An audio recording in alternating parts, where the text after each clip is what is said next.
I want my tone right beside me when they carry me. I'm cruising good from up and out good. You tell them motherfucker bitches how to feel me. I want my tone right beside me when they carry me. I want my tone. I want my tone. I'm cruising good from up and out good. You tell them motherfucker bitches how to feel me. I want my tone right beside me when they carry me. I'm cruising good from up and out good. You tell them motherfucker bitches how to feel me. I want my tone. I want my tone. I want my tone right beside me when they carry me. I'm cruising good from up and out good. You tell them motherfucker bitches how to feel me. I want my tone right beside me when they carry me. So topical, I know your haters got to kill me. Respond to the power we live in law. So topical, I know your haters got to kill me. Respond to the power we live in law. So topical, I know your haters got to kill me. Respond to the power we live in law. So topical, I know your haters got to kill me. Respond to the power we live in law. So topical, I know your haters got to kill me. Respond to the power we live in law. So topical, I know your haters got to kill me. Respond to the power we live in law. So topical, I know your haters got to kill me. Respond to the power we live in law. So topical, I know your haters got to kill me. Respond to the power we live in law. I want my tone right beside me when they carry me. I want my tone right beside me when they carry me. Cruising good from up and out good. You tell them motherfucker bitches how to feel me. I want my tone right beside me when they carry me. I want my tone right beside me when they carry me. Cruising good from up and out good. You tell them motherfucker bitches how to feel me. I want my tone right beside me when they carry me. I want my tone right beside me when they carry me. I want my tone right beside me when they carry me. Cruising good from up and out good. You tell them motherfucker bitches how to feel me. I want my tone right beside me when they carry me. Cruising good from up and out good. You tell them motherfucker bitches how to feel me. So topical, I know your haters got to kill me. Respond to the power we live in law. So topical, I know your haters got to kill me. Respond to the power we live in law. Mindfulness is just so important. When I think of mindfulness, I think of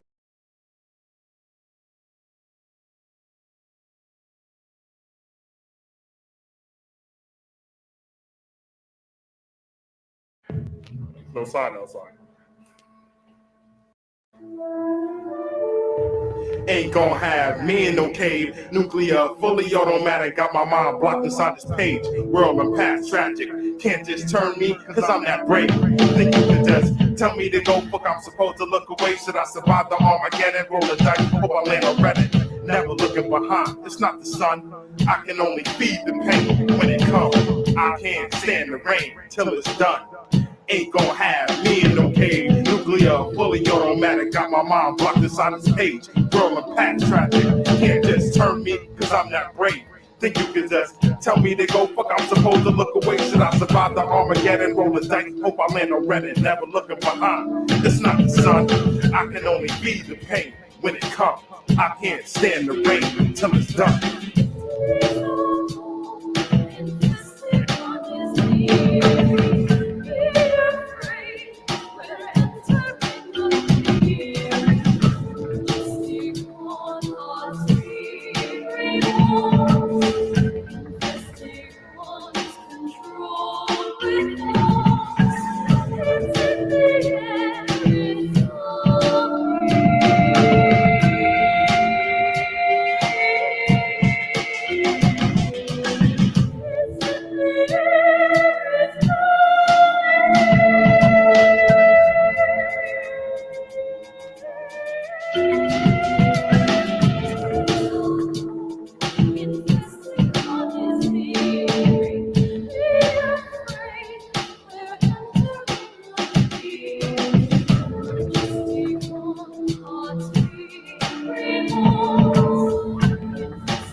The sentinel, 1,000 revolutions per minute, the words spinning and bending. I encrypted haunt within, crafting it from the turntable wind, descended up the shaman, persistent many voyages, cramping it like an architect. 500 is that's enormous, fire on the track, miss, pull my goggles, run the future back. Now important, the forces sections are restricted. Misconducted tension of string, pulling her to distress. And you just snap, it's too late to impact. She started singing in the third season, but the show ain't over rap retrieving. But asking why I cook rhymes to a fine point. They containing the cryogenic freezer. Let them have it, this is the joint. And that may be the exclamation point. Cracking case of a 1-800 alarmer. Marriage confusing them, tempered like body armor. Trick with losing them, get better. It smells like a setup. Sucker must wanna feel a bad touch, terrible. Saying that you fucking with minds, I'm telling you. I confirm and confront it, minutes to run it, hovers catch the shadow.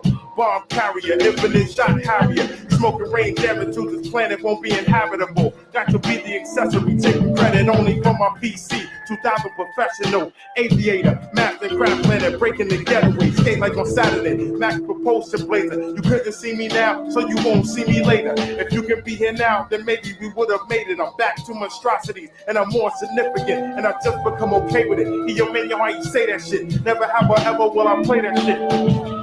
Ain't gon' have me in no cage. Nuclear, fully automatic, got my mind blocked inside the cage. World of past tragic. Can't just turn me, I'll be that brave. Think you could just tell me to go fuck, I'm supposed to look away. Should I survive the Armageddon? Roll the dice, hope I land on Reddit. Never looking behind, it's not the sun. I can only feed the pain when it comes. I can't stand the rain until it's done.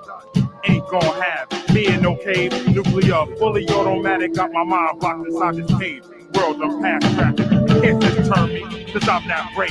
Think you could just tell me to go like I'm supposed to look away? Should I survive the Armageddon? Roll the dice, hope I land on Reddit. Never looking behind, it's not the sun. I can only feed the pain when it comes. I can't stand the rain until it's done.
Yo, this life is hard, my mental level is odd. Like devils versus gods, there's a war inside my mind going on. Squads represent each separate emotion, 3/4 of us. It's made of water, now it's land versus ocean. Soaking this like open wrists. Had this bitch sucking my dick for poker chips. Deep throating shit, then she sucked her own tit. I got bizarre shit, you're just a moving target. Take a style to solve it, like a twitch is made of brown sugar vomit. Fright night of the comments, 7 Islamics named Muhammad, rocking scimitars to give the illest scars to the godless, unworthy ones. My verse is 30 guns, blasting off north, my rhymes are sword off. I'm hip hop, I can't be bored off. I blast scripture like a fracture blister. Attack the system like my cancer hits a random victim. Splatter liquid like a twisted sponge. Like a biscuit hits your lungs, twitch your tongues. Be putting rhymes in circulation like it's drugs inside bloodstreams. I like to visit other countries and see other things. The universe is all ours to explore. That's what my mother thinks. My brother thinks most cats are shady. I think he may be right. But fuck the darkness, I'ma try to focus on the light. I'll be the true and living ruler of my world. I want world peace, so if you got beef, stay the fuck away from me, chief. The green leaf is spark like soldiers stomping through a swamp without high boots and radiation suits that's glowing in the dark. It's like a tribute to myself. I'm burning kids like there was real cheese, and every time I open up my mouth, I kill MCs. I see the greatest men destroyed by cowards, so I watch my back. Most of these cats are so damn whack that they be lost without big gas. That's not to say gat is evil. Only people can deceive you, make you bleed the wounds and never heal and leave your spirit feeble. It's depressing, but the truth will set you free. So just accept it. You don't even have to like my shit so long as you respect it. Without the positive, we can't exist. Without negativity, we can't exist. Without the sunshine, we can't exist. Without the darkness, we can't exist. And yo, without a little love, We can't exist without liquor and drugs. We can't exist without 3 religions. We can't exist without the television. We can't exist. It's like my views are ancient, rusty like basements, studying spaceships. Anal probe, metal prongs, testing temperature placements. Teeth of a dragon, face of a lion. Children of Zion, half-breeds who defecate iron. Burnt the flames, we find robots who bobble insane. Unknown intelligence, sons of the sun with astral resonance. Bigger than rap, I'll live a life of decadence. Turn mass to energy, medicine man, telepathy, conspiracy. Tel Aviv, I'll build my pyramid. Never derivative, without less play. Confess state, more like stones in my breastplate. We militant, we legislate laws with no decencies. 98, brothers use brains and low frequencies. One time for sharp kids, killers who biblical. There's 2 ghettos, one is the mind, the other physical. A break fool and be on that hunt for other nakers. Race haters and pigs in white sheets running with Quakers. Without the inner self,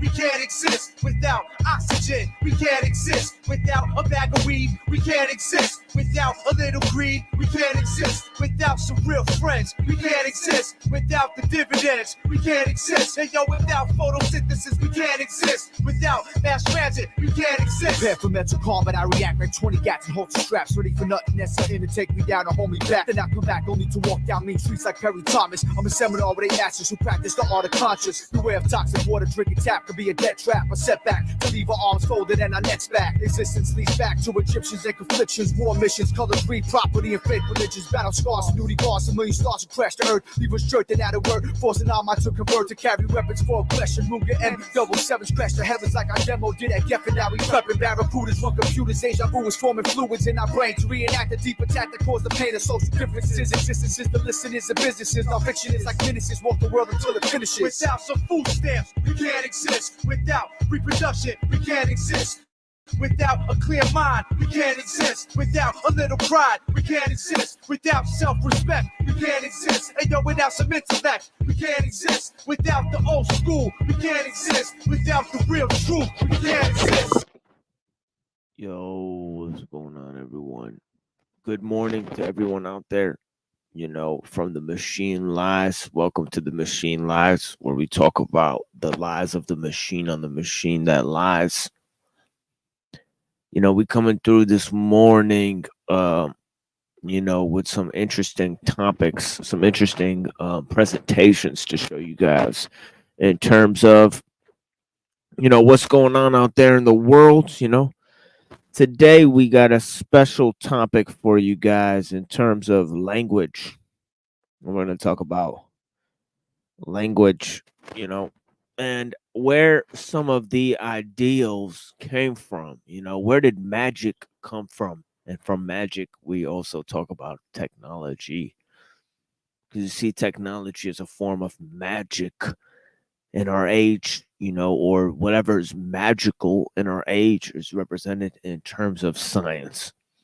You know, what do people think of science? They think of it in terms of mystery. You know, mystery is not represented in terms of our religious or spiritual outlook, but it's represented in terms of our scientific outlook, in terms of progress, the mystery of what science can achieve. You know, so where did science come from? You know, and with science, we're going to throw in language. So we did some programs on math. Okay, where did math come from? Okay, and we said that, you know, what math is to science, language is to logic, right? Okay. Logic is something that's inextricably related to grammar, the way we phrase things. Okay, but language or meaning are intersubjective, you know? So what does meaning have to do with language, and what does language have to do with logic? It's a very important question, you know, very, very important question. You know, have words improved our lives? You know, has language improved our lives? Has communication improved our lives? And communication is the basis for civilization. You know, really. You know, you look at language as the basis for civilization, you know. And I was watching some interesting shit, you know, about language, you know. I don't know if you guys ever thought of language. What's the origins of language? The same way we think about the origins of math, numbers. Okay, now you could look at numbers and dimensions and forms and structure within nature, right? So you can measure that structure, you could measure that, type of understanding, where does it come from, Let's take a look at some of this shit. I found something interesting recently. I don't know if you guys ever, really got into this.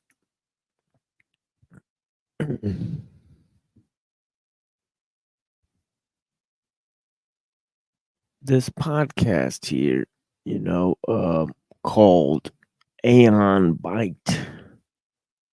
Aeon Byte. This guy has some interesting programs,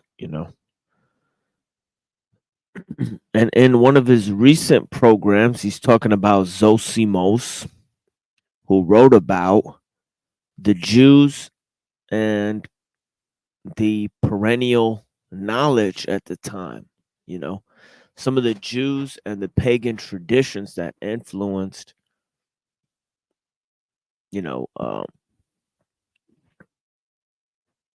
the alchemical tradition at the time, and he was talking about some of the influences that came from Alexandria.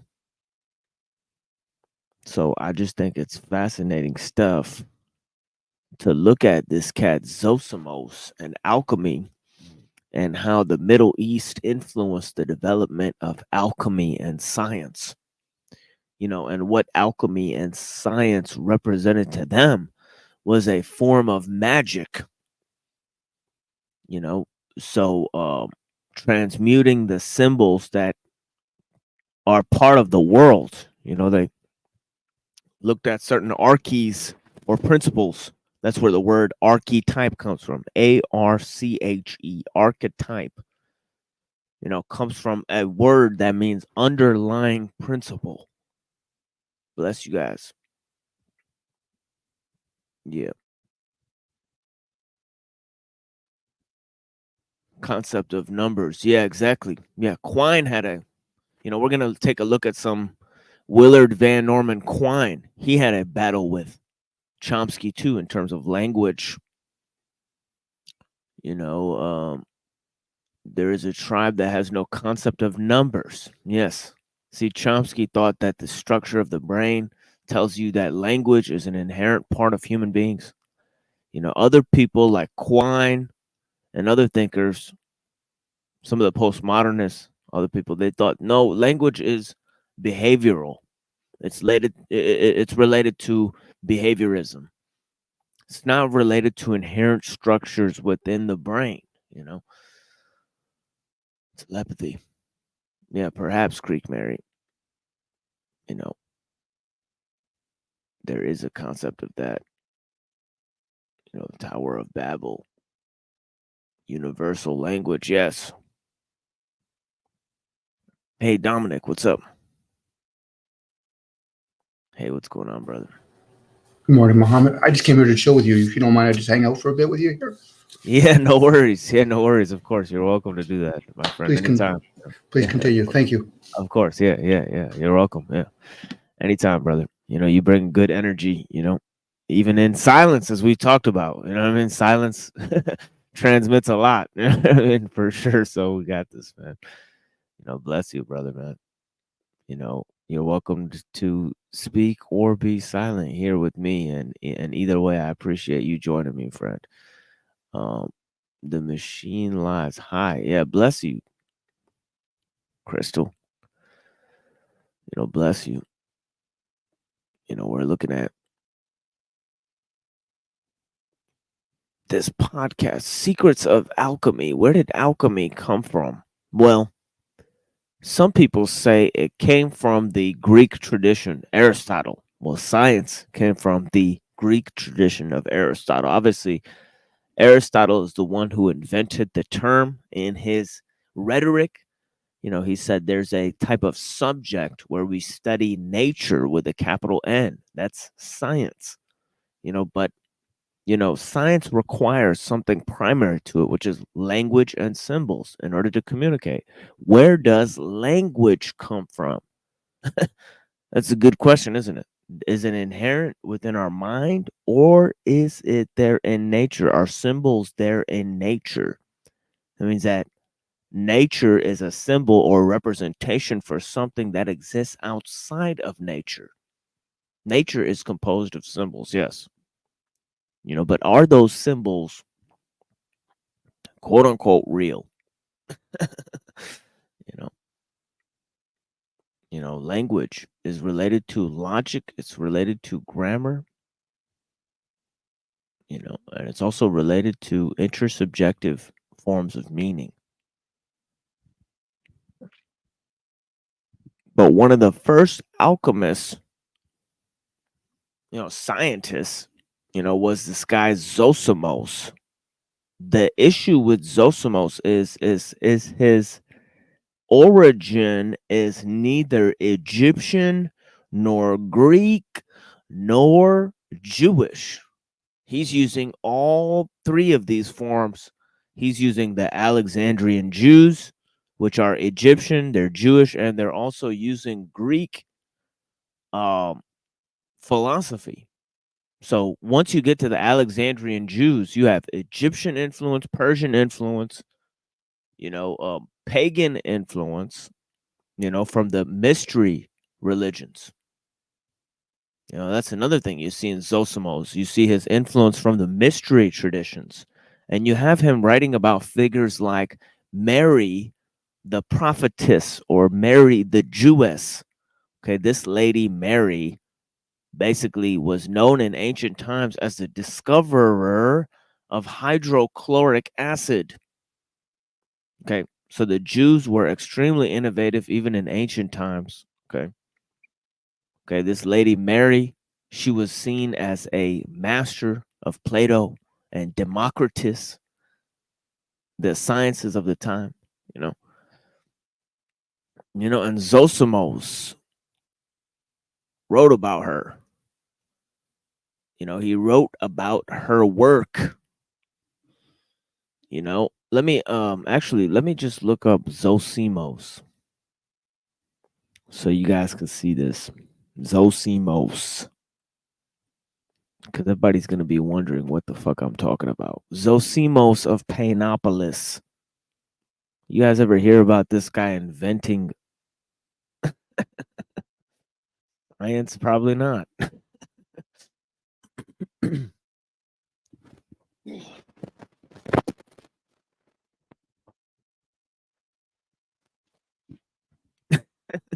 But that's the thing on this show. We get into Parmenides, we get into Cantor's math, we get into different people here. But yeah, look at this. Zosimos. Arabic translations of the text of Zosimos were discovered in 1995. A copy of Keys of Mercy and Secret of Wisdom, Ibn al-Hassan. So this is his distillation, a picture of his distillation experiments. Okay. But anyways, it's a compendium of alchemical writings. Let's see this. He was from the 4th century AD, and he was an alchemist and a Gnostic mystic, it says here. Okay, interesting. Okay, and he learned from the Jews. He learned from the mystery schools at the time. He was a perennial philosopher. Okay, he did not care about where his knowledge was coming from, as long as he thought it helped him. Even he writes about the Apocryphon of John and the Book of Enoch. Look at this. Okay, Hermetic and Gnostic. He asserted that the fallen angels taught the arts of metallurgy to women they married. So where did Zosimos, one of the first alchemists in history, the word alchemia, meaning the study of transformation, chema, alchema. You know, just like alchemy and alchemia, and also alcohol. That's another one. Alcohol. You know, AL, the word AL means a reifying or defining of something. You know, it actually means the, THE. You know, just like God. I mean, it comes from THEO, Theo. You know, but yeah, Zosimos, one of the first alchemists influenced by the Jews. Okay. Zosimos provided the first definitions of alchemy as a study of, quote, the composition of waters, movement, growth, embodying and disembodying, drawing the spirits from bodies and bonding the spirits within bodies. Okay, the spirits, that's called basically their word for energy, the chemical reaction process. Okay.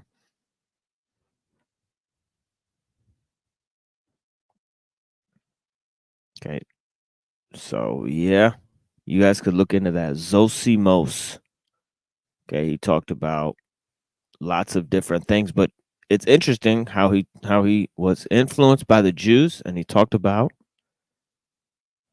the book of Enoch and other things. So, you know, so right there at the very beginning, you know, you have the influence of, you know, Judaism.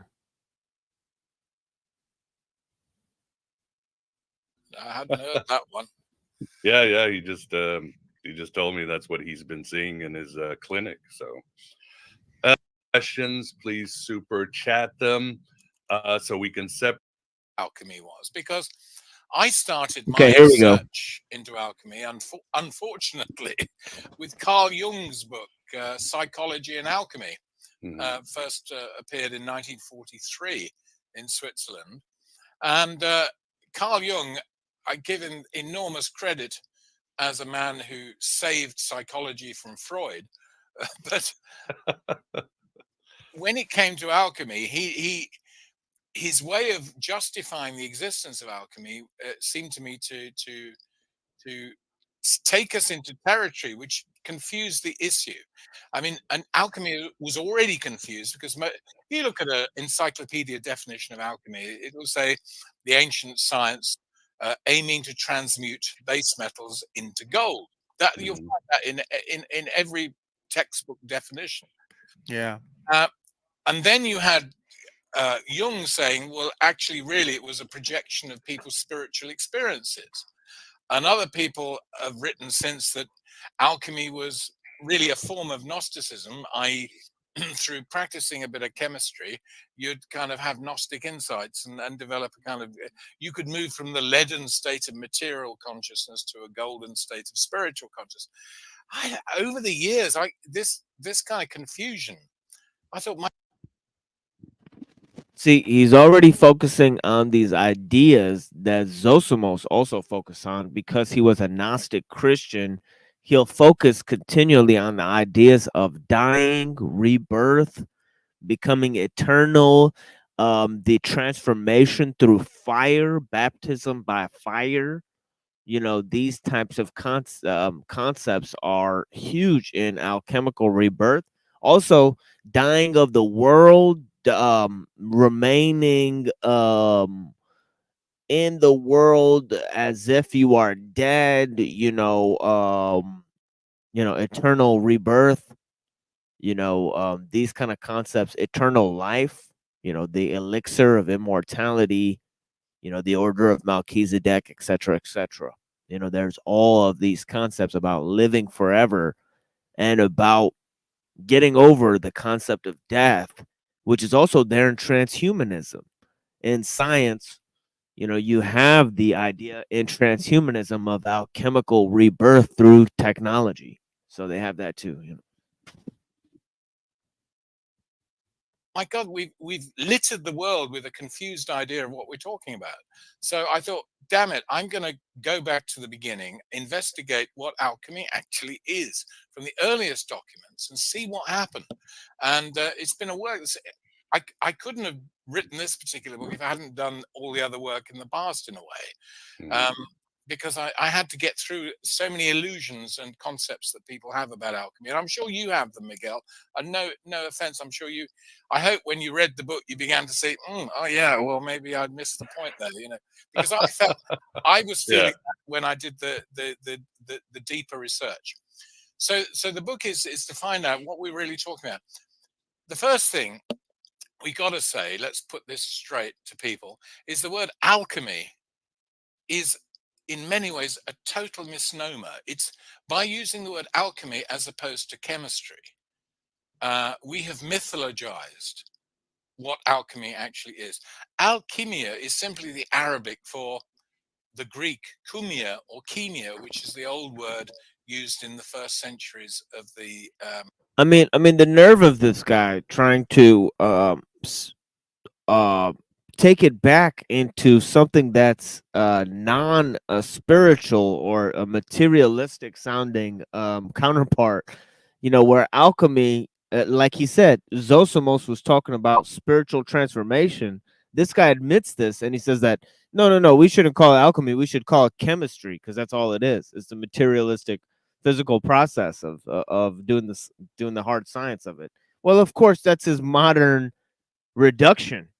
The people who invented it didn't see it that way, and that's what you're here to tell people.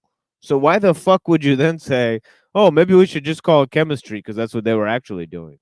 Does that make a lot of fucking sense? I mean, I don't know where these guys get off on. But yeah, see, they have a way of thinking about things, and the way that the people who invented these things thought about them, that wasn't the way they figured it, to be true. Christian era for metallurgical chemistry. And what we're really talking about, the origins of this thing, is metallurgical chemistry. They were making dyes. They were making dyes to give the appearance of gold, or the appearance of silver, or the appearance of lapis lazuli, or to make little stones look like emeralds, or little stones look like diamonds, or little stones. That's what we're talking about. It is a technique for changing the appearance of ordinary things for the artistic or perhaps votive religious reasons. There, he said the keyword technique.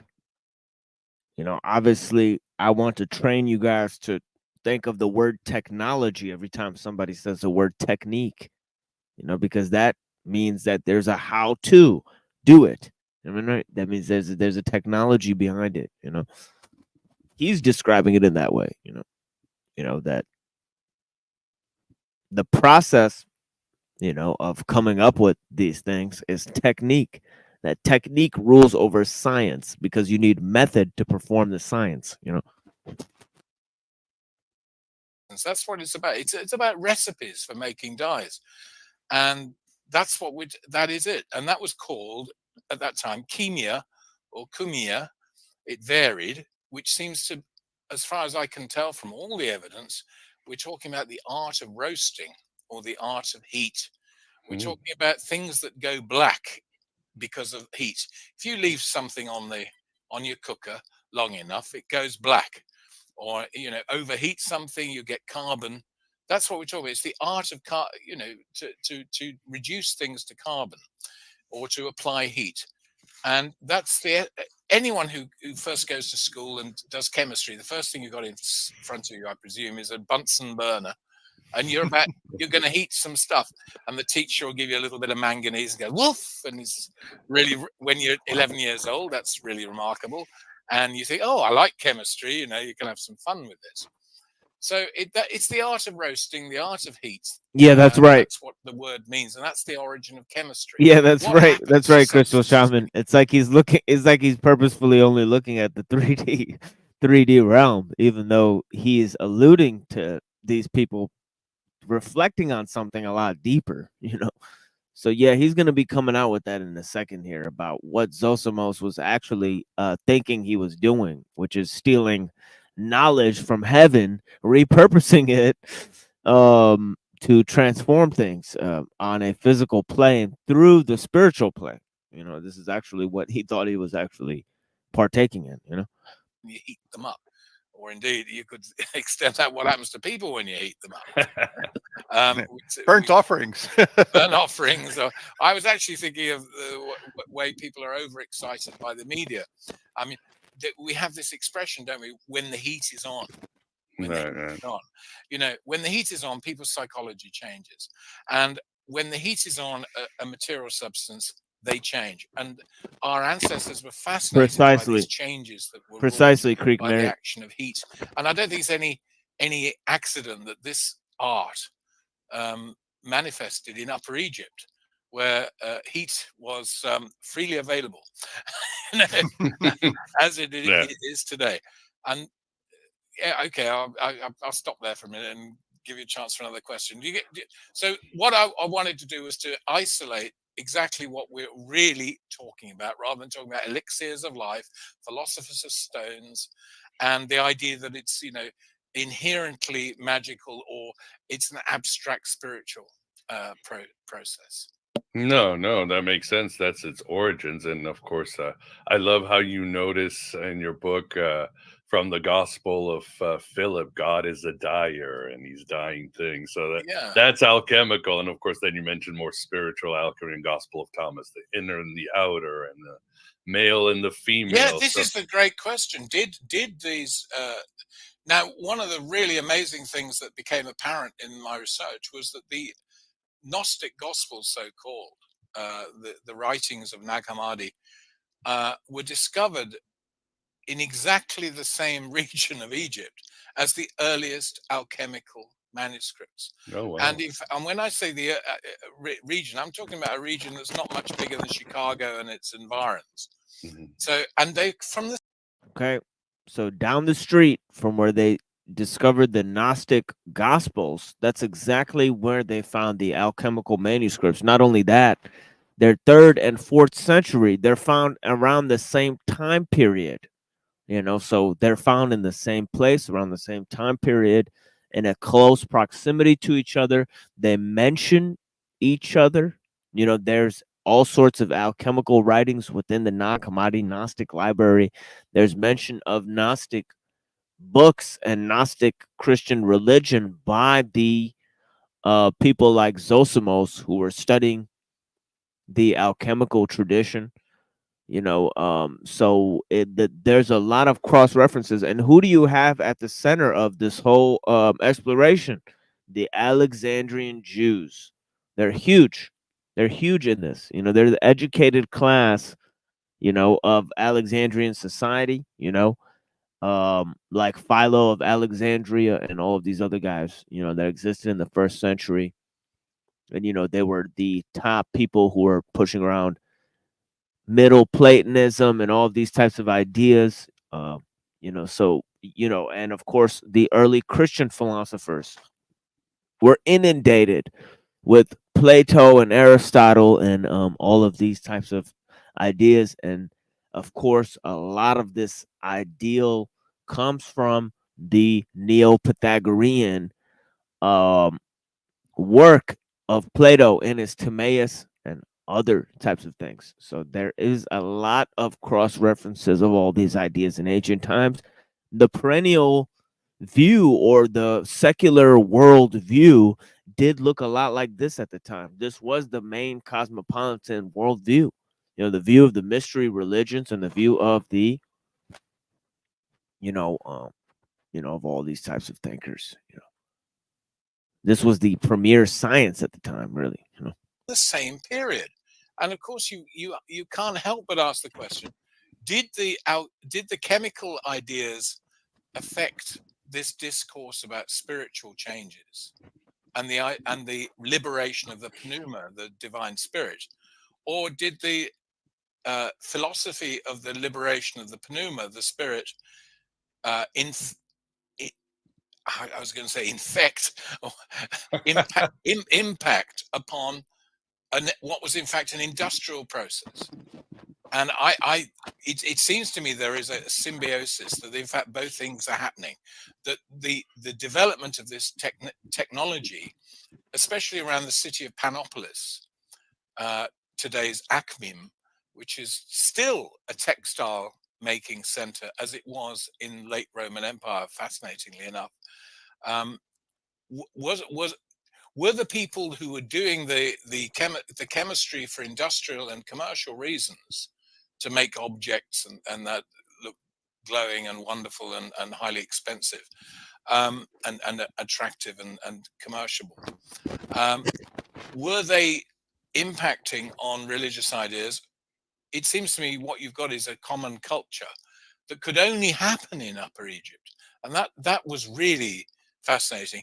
And you then begin to wonder why Jean de Retz, one of the first writers on the Nag Hammadi library in the Gnostic Gospels, referred to the Egyptian Gnostics. And I think that, yeah.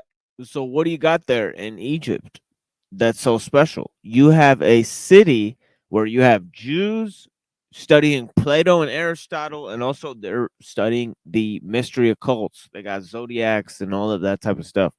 So they're studying natural law according to the Neo-Pythagoreans. They're studying mystery occults. They're studying all sorts of Alexandrian and Hellenistic thought. And they're also reading their own mystical tablets and stuff like that. That's telling them that angels came and taught human beings science and metallurgy and all this type of stuff. And of course, metallurgy and chemistry is one of the two main things that are the basis for the study of alchemy. idea that these were Egyptian Gnostics is a good one. Even you can argue about what did they mean by Gnostic and all the rest of it. But I think this is a phenomenon stretching from Upper Egypt, Akhmim, to Alexandria, which was where you would take your goods to sell. And to trace what I discovered in the book and the research was in fact a major industrial revolution going on in Egypt, and that this has a religious impact. It's that connection between an industrial explosion and a consciousness explosion manifested in the very, very poor evidence we have. Makes sense. That's exactly what's happening today. You see a explosion of technology, and it causes an explosion in the spiritual and scientific and the cultural manifestations of our human civilization. It's the technology that causes the shift. Makes a lot of sense. There's an industrial revolution, and it causes a shift in all of these other arenas of life. It makes perfect sense. Of that time that's left, I think people overestimate what we know. I'm not going to overestimate. What we know is precious, but it indicates that there was something going on between religion and industry. And when did this revolution start? Are you talking BC? Yeah, for the audience. I think the key, for the audience, the key thing, I was amazed again, many things that occurred to me during, I don't know when you think, when would you imagine, well, you've read the book, so you know the answer, but I wonder when people imagine that glass blowing was invented or developed, blowing, being able to make a long glass vessel with a sealed end and as a vessel. When do people think that came back? I'd say, since I haven't read your book, the Middle Ages, let's say. 1500. No. Right. Good guess, except totally wrong. The earliest evidence we have was discovered in the 60s in Jerusalem, and they found, and it was apparently Jewish glassmakers working in the 1st century BC. In other words, the time of King Herod, who we've all heard about, and Mark Antony and Cleopatra. In other words, the late-ish 1st century. That's remarkable.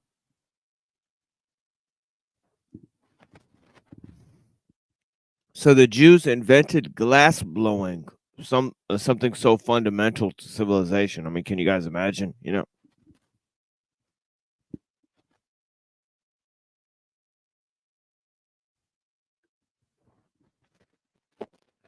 You know, Spinoza was persecuted in Amsterdam by the Jewish community there for having rejected the monotheistic version of God of Maimonides, even though he wanted to prove such a God existed all throughout nature. But yes, Spinoza was banished and he died being a glass blower. It's interesting, you know.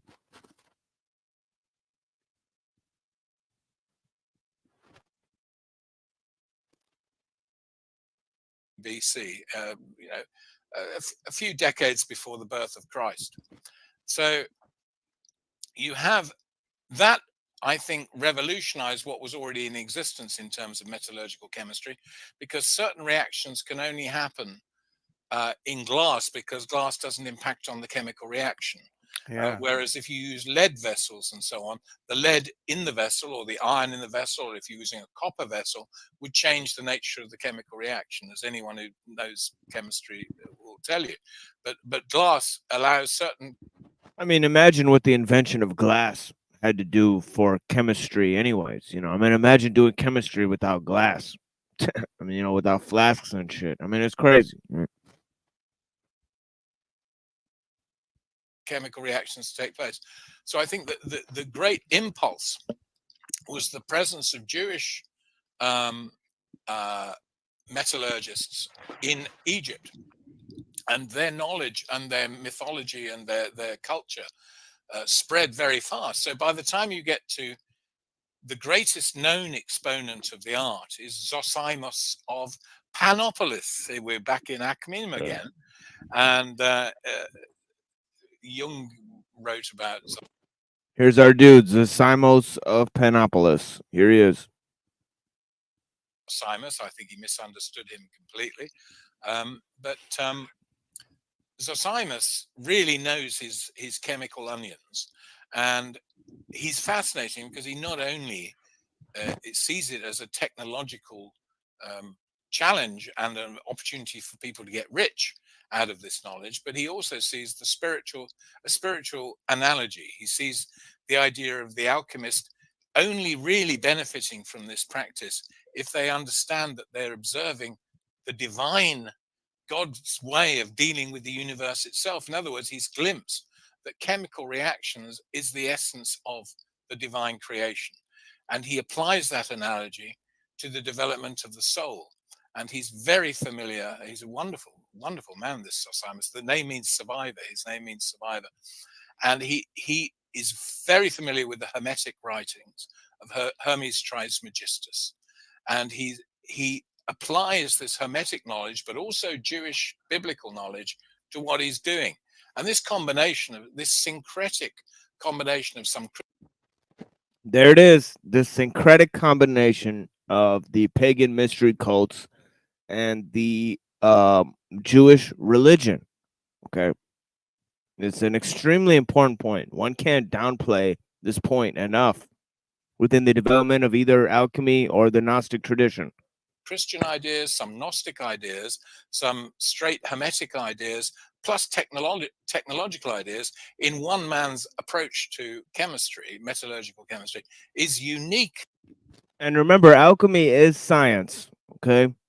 So it's the development of A, science, and B, religion, okay? Came from the same damn starting point, okay? If you don't think that that's fucking amazing, okay, then I don't know what you're doing, because you just turn on the internet and you'll see hundreds of debates about the legitimacy of either religion or the legitimacy of science. Okay, every single flat earth debate, okay, or every single debate about evolution, or every single debate about Christianity or Judaism or Islam, okay, this is the fountainhead of all of those so-called debates. Okay, so-called debates. All right. And totally changes in historically the development of the art. And so I to rediscover this lost figure, in many ways lost figure, Zosimos of Panopolis, is another of the great discoveries that I made while investigating this. Yeah, it's wonderful, your passages, but at the same time, you talking about his worldview. How did Jung, would you say, misrepresented? Because a lot of his cosmology is straight up Gnostic. I mean, it's almost like he's got the secret book of John in front of him. He's got the book of Enoch. You know, where does science come from? As you say, it came from rogue angels. Well, So he does have a very Gnostic worldview, as syncretic as he is. You're talking Zosimos, not Yeah. Jung. You could have Yeah, been I'm talking saying, about Jung. yeah, no, Douglas Zosimos. Yeah, Jung did not have the secret book of John. No, in front of him. Jung got it wrong because he for example, Zosimos wrote some fascinating passages where he creates a scenario where he's writing to his female contact Theosebia, and he says that he had a dream, and that in the dream a priest was slain, and his skin was ripped off, and he went there, all this stuff. What he's describing is chemical processes as the processes that could happen, you could imagine happening to an individual. Now, Jung took these passages as being the records of actual dreams, and of course, being a psychologist in the originally the Freudian school, he thought that that Zosimos was revealing his unconscious, and he then develops this whole idea within psychology and alchemy that the alchemists were sort of in some way fooled by their own psychology, i.e. they projected their unconscious constituents onto chemical processes and were so fascinated that that was what they were doing. I think this is nonsense. Zosimos knew exactly what he was doing when he used a common convention of the time, which is to express ideas in terms of a story of a dream. If you remember the first part of the Corpus Hermeticum, Libellus I, when we first introduced to Hermes Trismegistus and his encounter with Poimandres, or Poimenandres, as Zosimos calls him, interestingly, it's in the process of a dream. Hermes goes to sleep after, as he says, as if he'd had a big meal and drunk some wine. He goes to sleep, and in that state, he sees the sovereign mind appears to him, greater than any universe, who then explains how the universe came to being and his place in it. Yeah, Zosimos is using exactly the same kind of idea. He's using the dreams as a teaching method. Jung's problem was that he saw these dreams as the first recorded, analytical dreams in ancient world. And that was great for him because he had something to write about dreams. And unfortunately, he then applied to Zosimos his own psychological ideas. And I think in doing that, he did a great disservice.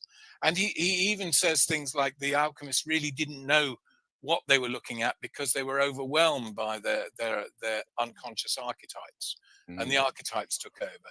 Well, I don't think that's true at all. I think Zosimos was a highly canny and brilliant technician, and he while he was trying to say to Theosebia, look, there's a lot more to this chemistry than meets the eye, and it should be a means by which we develop as individuals, and we should see it as a holy art because it comes from God.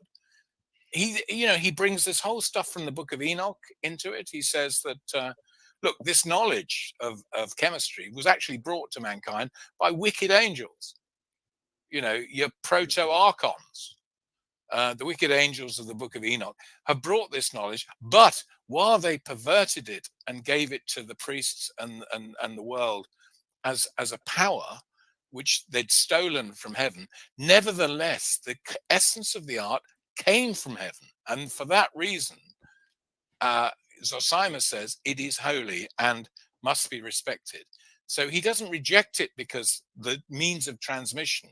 He accepts that the means of transmission were these wicked angels. But he says, but we can use this to reascend to the knowledge of the truth. So it seems like basically that all of science and alchemy is based on the same basic premise, is that man is at once in a war against nature through the means of his technological prowess and his rational mind. He is able to liberate himself from nature, although this process of liberation also leads us to a process in which we begin to destroy ourselves. So because it unleashes immense power on the world that we're not able to control. So it's controlling our own inventive nature or capacity that in a sense allows us to quote unquote surpass ourselves and evolve or live forever.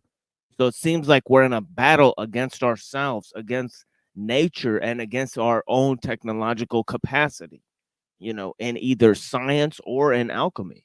You know, this is the thing, because see, these angels that gave us the power to control nature, although this power is heavenly, it came from a demonic source.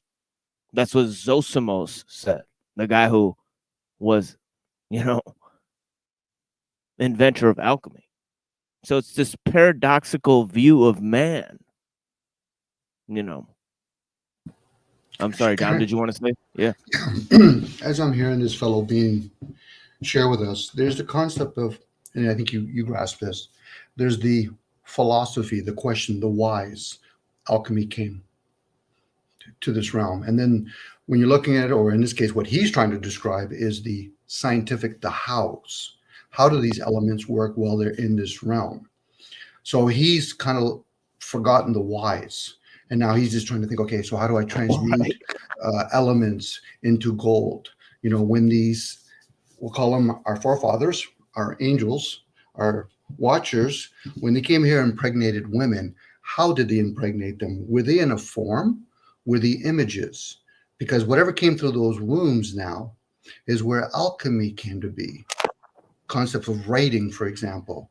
And now we're here, we're trying to transmute the material now. I'm just sharing what he's sharing. So he's very scientific at this point. Right. It's interesting. It's fascinating, isn't it, Dom? Well, it is, and I'm glad he's sharing it, but I guess he's sharing it from the answers opposed to the questions. Right. Yeah. And I saw Crystal Shaman and Creek Mary. You guys are seeing that too. That he's speaking on a very surface level about these things, and he's assuming the goal as he's saying that Jung assumed this goal was about transpersonal psychology, just as he's assuming it's about industrial processes, you know, of like transmuting these chemicals, you know, whereas you know, he's totally negating that there might be a, you know, psycho-spiritual element to it, you know? Which would be okay if he didn't denounce the ideal of what alchemy, and then he kind of put it into chemistry, let alone understanding how the language itself is actually being shapeshifted. Because he's able to change the word by saying, well, it's like you said, tech. Anything here that's technology, opposed to, but where's it coming from? You know, like how does the spiritual realm works when it interacts with the material realm? You know, that's the science part he's asking, but opposed to just sitting there as a philosopher, why did it? Why? What gave all this? What gave all of this stuff? Is there another layer of gods here?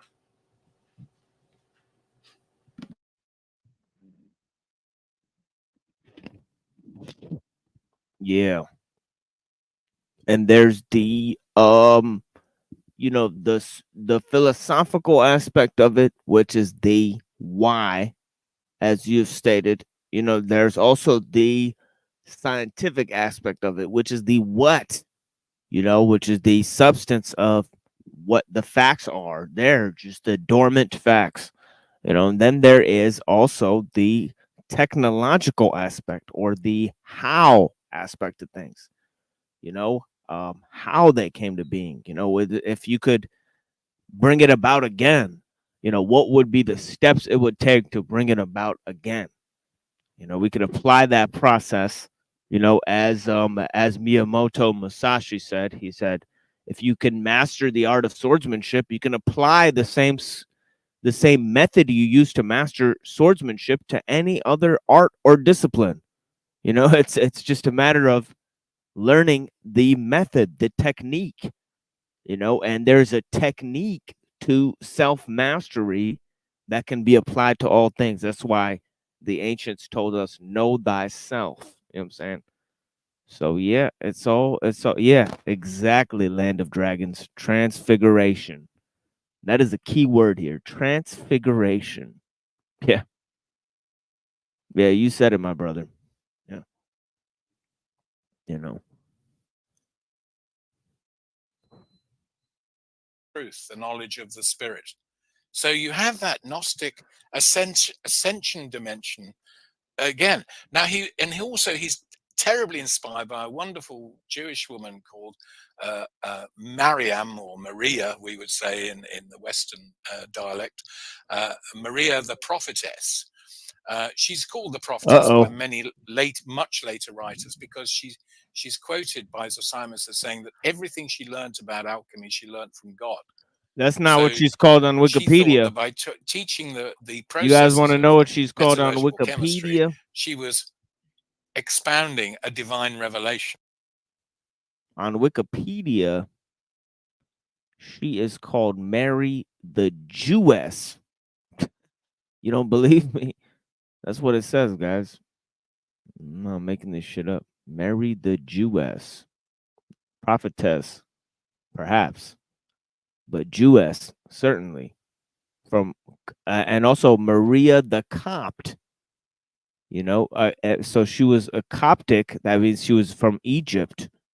Okay, wasn't okay. So here's Egypt again. Was an early alchemist known from the works of Zosimos. So she's known from the works of Zosimos, friends. Okay, and she's purported to have lived around that time, somewhere between the 1st and 3rd centuries. Okay, so this is the direct influence of Zosimos is talking about from the Jews of the area, and it says interesting things about her. It says that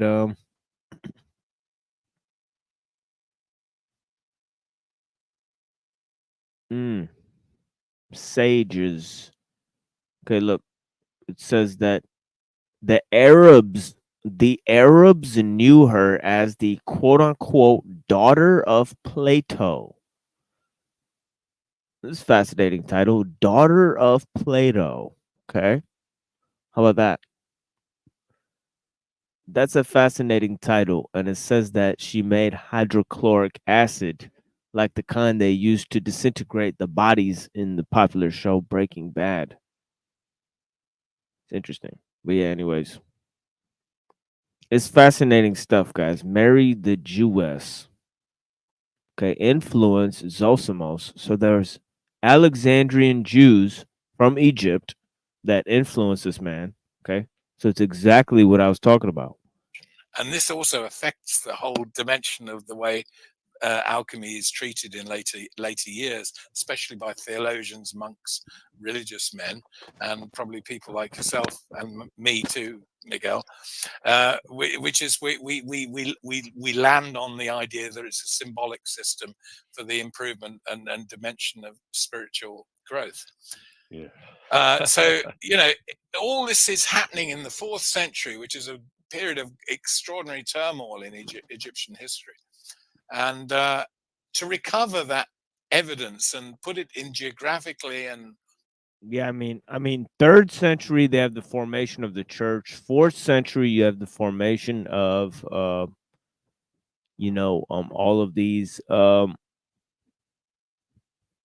of thinkers here, you know, and the Council of Chalcedon. You know, you have people like Zosimos. You know, you have people like Mani, the Manichaeans. You know, then you in the 5th century you have people like Saint Augustine, and you know, around the 5th century you have Rome breaking down, and you have the spread of all of this knowledge to Europe. You know, as Christianity spreads to Europe. You know, archaeologically in the right place was the you know, and then in the 5th and 6th century you have the development of the Talmud and of Jewish mysticism. Okay, right then and there. So 4th, 5th, 6th centuries, okay, they're huge times for Christians, for Jews, And then also in the 7th century, you have the birth of Islam. So right then, those 400 years during the collapse of Rome, you have all of these huge changes in the world. Thrill of the book, and when I reread it in the last couple of months, not having read it for quite a while, I was really struck that I think we have hit gold. We've got chemical gold. We've got yes. I think we got now a path to really understanding alchemy, which I felt was always lacking, which was a practical and sensible, rational story, as opposed to too much symbolism. No, it's a great job. Especially, it's wonderful to see the atmosphere and the backdrop of what's happening. And it doesn't matter whether it's mystical or socio-political. Like we just talked about how it rose from Egypt, but also you talk about, well, how did it become so popular in Greco-Roman times? And you start talking about more guilds were coming, and there was more information and more things being passed down, right? So everything. The soil was fertile for this alchemical explosion. Yeah. Well, fire. What I'm getting from this amazing root description of all this, Tobias. I think it's great. Fire transforms things, right? And yet, fire was also representative of the spirit, even to ancient people. So, could that be a tie-in? For sure. No question. Oh shit. You could think about this. The fire shit with Heraclitus saying the pure Izun, the ever-living fire that molds and shapes things, to the Zoroastrians that talked about the fire or the light versus the darkness, of Angra Mainyu, in the Zoroastrian tradition, you have light versus darkness, good versus evil. The Magi had the fire in their temples. Then you have the fire in alchemy representing the sun, also alchemical rebirth, of, all that stuff. So there is this thing about the fire. And in Islam, you have the jinn representing fire, and of course, we see Zosimos talking about how this type of force came from a demonic realm, but also from heaven. So it was a demonic origin from the fallen angels, but it was a heavenly science that they stole from heaven and then gave to man in terms of metallurgy and chemistry. So it's a fascinating type of connection with fire, the baptism of fire, Is everything together? Well, one of the weird things is if you look at the earliest drawings of alchemical, or I'd say really chemical equipment, the word for fire in the Greek is photes, which is light. So there was already, even in the language, even in the linguistics, the idea of fire is light. Now, I don't know if you're aware that it was a common Gnostic idea in the first centuries of the Roman Christian Roman period, that the Gnostics believed that the first man was called Phos, which means light. Mm-hmm. That's his distinctive identity. So light, fire, the word for spirit in Kabbalah, shin, the letter shin, is understood as a fire sign. This is the spirit. So yeah, spirit, light, fire, transformation. Yeah. You could hardly not look at an alchemical furnace, see processes whereby distillation, I think, is the key thing. Maria the Prophetess wrote a lot about distillation and developed various kinds of distillation apparatus. In distillation, you see the essence of religion. In distillation, you take what appears to be a solid, or she would say a male, And through combination with what you call the female, which would be what we call incorporeal substances, meaning not as solid as tin, lead, gold, you then create a vapor which goes up your glass vessel, invisible, like the spirit, rising, and then manifesting on what they call the kerotarchus at the top, which was a vessel in which a vessel in which the distillation would take place, and you see a new substance. Now, if Paul had known about this, he wouldn't have talked about the spirit. You know, he talks about the seed going into the soil, coming off a tree, and it appears to die, and then you get a new tree, and he uses this, an analogy of resurrection. Alchemy provides a much more vivid idea of ascension and reconstitution. So you have the typology there of the whole, what is called the apokatastasis, which is the resumption of the divine nature of man on a higher level. So in the world, he's corrupt, but through purification, through the process of fire and the presence of light, this the male and female are joined, to use Maria's typology, which you also find in the Gospel of Thomas, unless the male and the female, rises through thing and becomes a new thing. Now, look at your Acts of the Apostles, early chapter 1, where Jesus, the ascension, what is it? A cloud removes him from their sight. Now, if you know your Gnostic symbology, the cloud is the body. So the corporeal nature of the disciples are unable to understand what's happening. But meanwhile, Jesus is apparently rising. You'll have to read my next book to the answer to where he rose from, but that's another issue. But he apparently rises, right? And it's a cloud that removes him from sight. We're talking about the vaporization of the Messiah here.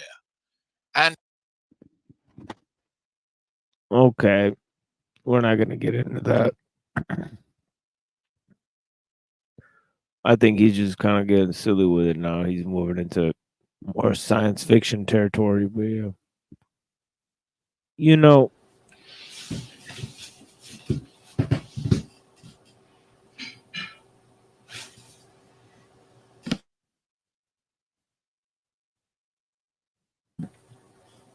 If I can share for a second, Mohammed. yeah, for sure. Sounds like when I was hearing you earlier talking about the 4th century and onward, when there's like recorded information and hence maybe philosophy. Maybe prior to that, the wise beings or wise human beings at the time probably were downloading information. So hence maybe the transformation of language from more of a intuitive downloading opposed to more of a spoken and written form. This is where probably men started becoming philosophers, where they would philosophize by things opposed to just going inwards. I'm not saying spoken was never there, but and maybe that's where all these empires came to be. Yeah, definitely. On the theme of languages. Yeah, definitely. You know, there was well, that's something that the technology increase causes is increased modes of reflection, or a huge part of society that's not engaged in handicrafts, so they get to just sort of walk around and think about things. You know, and that's where you really have the development of the educated classes, of liberalism, of perennial philosophy, you know, is within these cities, you know. For that reason is that people really do get to go, you know, inward. They get to explore things, you know, they get and of course the educated classes, they're the people who send their kids to go travel around and explore other cultures, go in nature, you know, and all that type of stuff. So it is a fascinating dynamic, you know. Certainly Plato was part of the educated classes of his society, you know. And so was Buddha, you know. You know, Buddha was one of the, you know, he was like a prince, you know.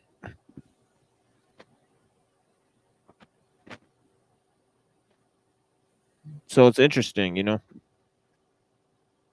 And all those could be dumbed down versions. Like the way we speak, how we write, whether left to right to left, from a scroll form, from a book form. This is where some people talk about it. I didn't read it. I just intuitively picked it up. I said, so then that's showing that's a different variation of a language, because it's a form of communication. We just think when we communicate with each other, you probably know this, Mohammed, already, but, for the people that are pondering this, where when we communicate, that's one form, but then there's this other kind of communication that we either take for granted, or we ignore, or we're being so distracted with these other types of languages.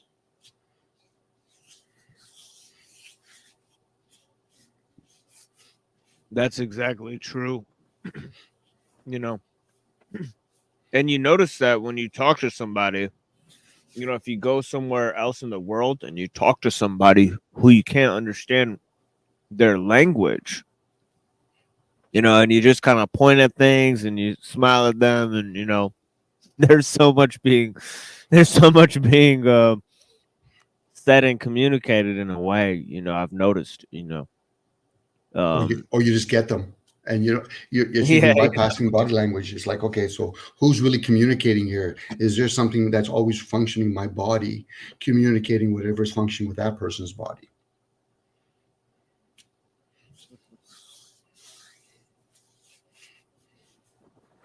Yeah, that's fascinating.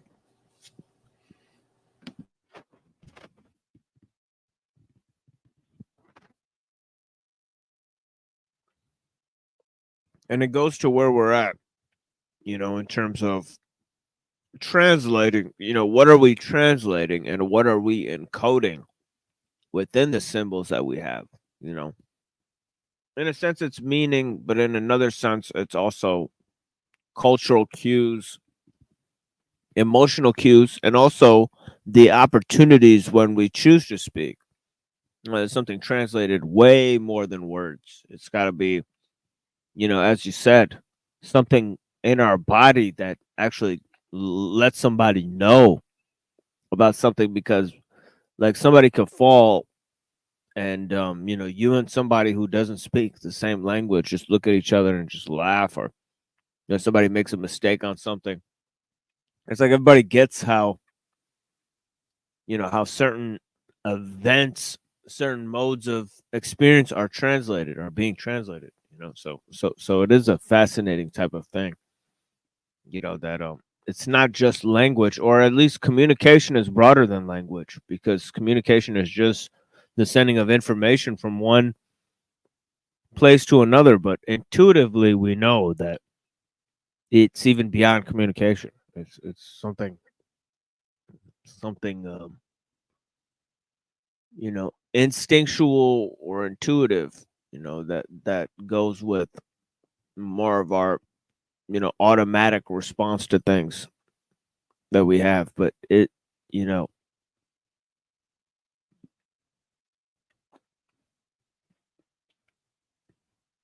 but yeah, I guess the reason I showed that video, the main reason was to show about the origins of science and alchemy within this Egyptian mainframe, of the Alexandrian Jews and the Egyptian kind of a mainframe, and the Coptic influence, but the Coptic influence being a synthesis of pagan mystery traditions like Orphic Pythagoreans, those Egyptian mystery cults. There's also the the Alexandrian and the Hellenistic influence from the Greeks. There's also the Jewish influence from the Jews that were there, like Mary, the prophetess, and the people like Zosimos talked about, who himself was a Gnostic Christian, and talked about the Book of Enoch and all of these is influencing science and alchemy. So I mean, you have all of these influences. It's not only the region in Egypt and in Africa, that's fascinating, but it's also the influence of all of these perennial traditions within the 4th century. and the influence of Christianity and Judaism on those Greek mystery traditions. So when we get to this debate, this is a debate that's been happening for a long time about how much did the Egyptian, and this is part one of two debates that I'm going to look at. The other one is a lot older, about the Egyptian influence on Plato. Was Plato influenced by the Egyptians? And the mystery cults. It's fascinating.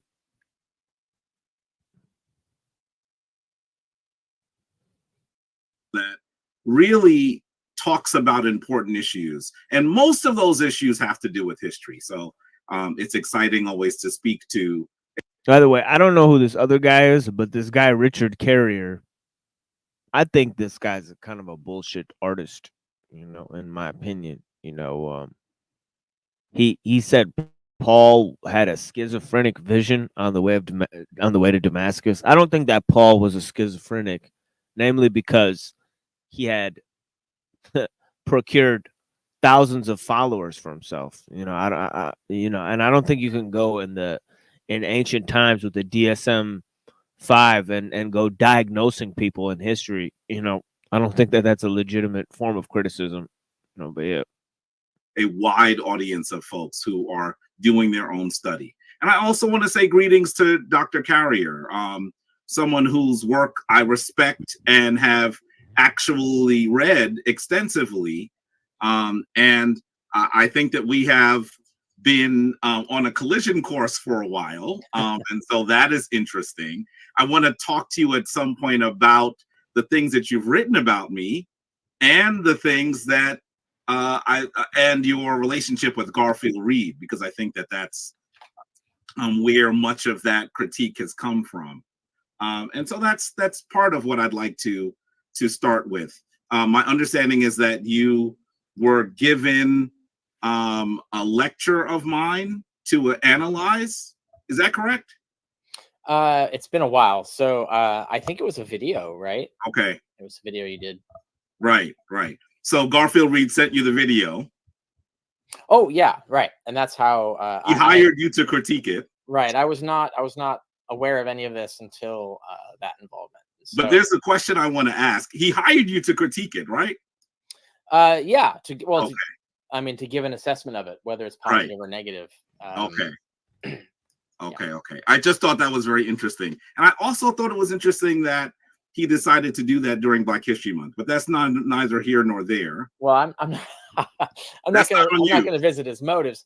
Right. But this is the sort of thing that I do, right? That's what scholars do. Is we get paid to do things like this, is to check papers and lectures and see if they hold up, to examine theories and critique them and so on. That's very normal in the field. It's not really that odd. But I don't keep track of the timing of when he did right like that. Here's the challenge that I had, and this has nothing to do with your motives at all. I understand what you were trying to do, but here's the challenge that I had. He paid you to read my material and to come on and to try to debunk me. And then he said to me at the last moment, well, you can come in and talk with him too. He didn't. Yeah, these guys' personal beef, who cares? Let's just kind of skip past their personal beef to go to the main contention here.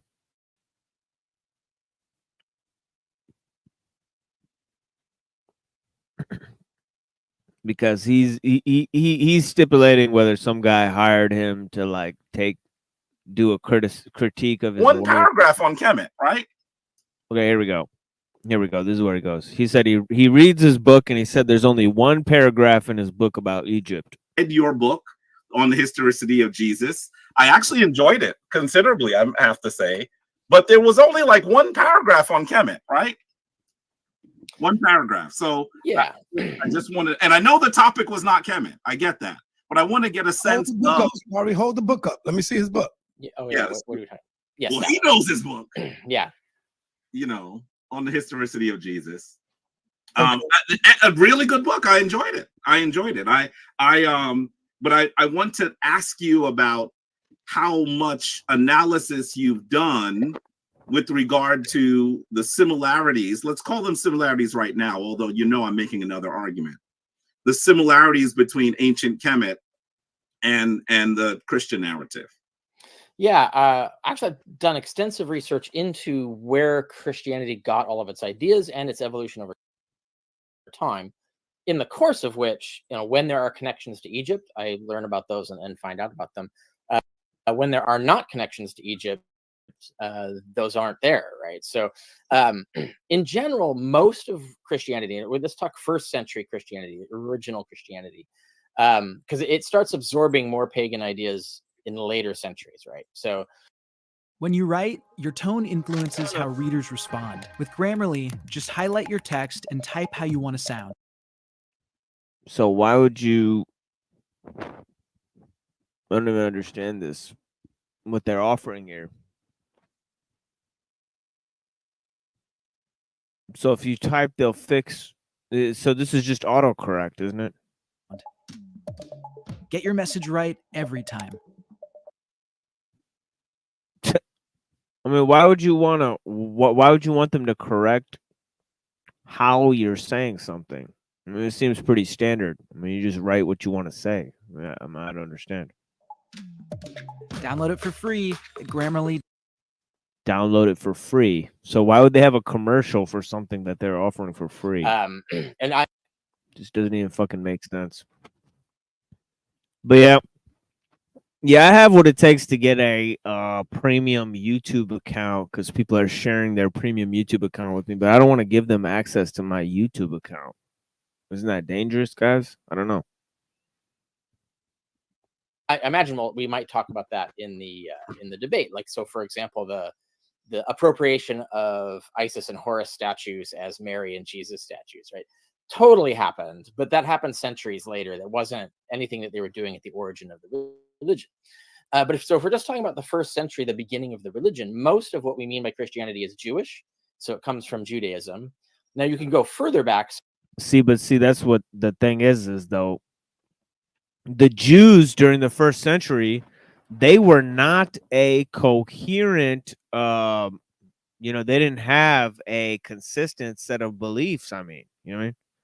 Because they were Alexandrian Jews, like Mary the Jewess. They were coming up with things like Gnosticism and other types of ideologies. So who are the Jews in the first century? And how come a lot of them are Alexandrian Jews, or Coptic Jews, meaning that they're living in Egypt, so, and then how could you stipulate that the Egyptian, understanding didn't have influence on that, you know what I mean? So that's the questions there. Centuries back and talk about how much surrounding cultures influenced Judaism, and Egypt would be one of those cultures, but not the only one. But that's different from what influenced Christianity. So Christianity mostly grew out of Judaism. I'm sure the Christians didn't even know any pre-pagan connections to the Judaism they borrowed because it was centuries old by then. And then the rest of it is mostly borrowing this package of ideas called the mystery cults, which was a Hellenized version of local tribal cults. So we have a Syrian version, we have a Persian version, we have an Egyptian version. So it just goes to this question, were the Jews sufficiently Hellenized in the first century? Because if being Hellenized means you're inundated with mystery cults of the time, then I mean the Jews were Hellenized. It was the Hellenized Jews who were some of the first, Christians, or they came up with proto-Christian beliefs that the church even followed later. It's the same package that, like Philo talked about the logos, within a Jewish context, so we had both Jewish theology and Greek philosophy, it spreads with the Greek colonists, but it's very Greek, but it also borrows a lot from local culture.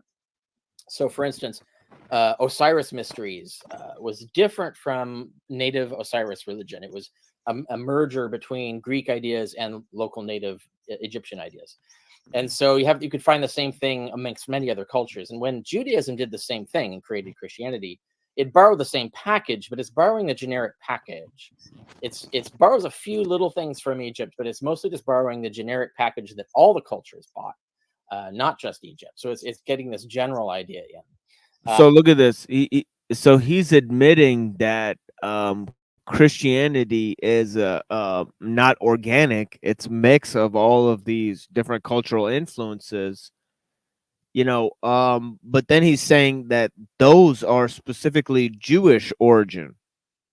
So that doesn't even make sense because, as I just stated, the Jews themselves were Hellenized during the 1st century.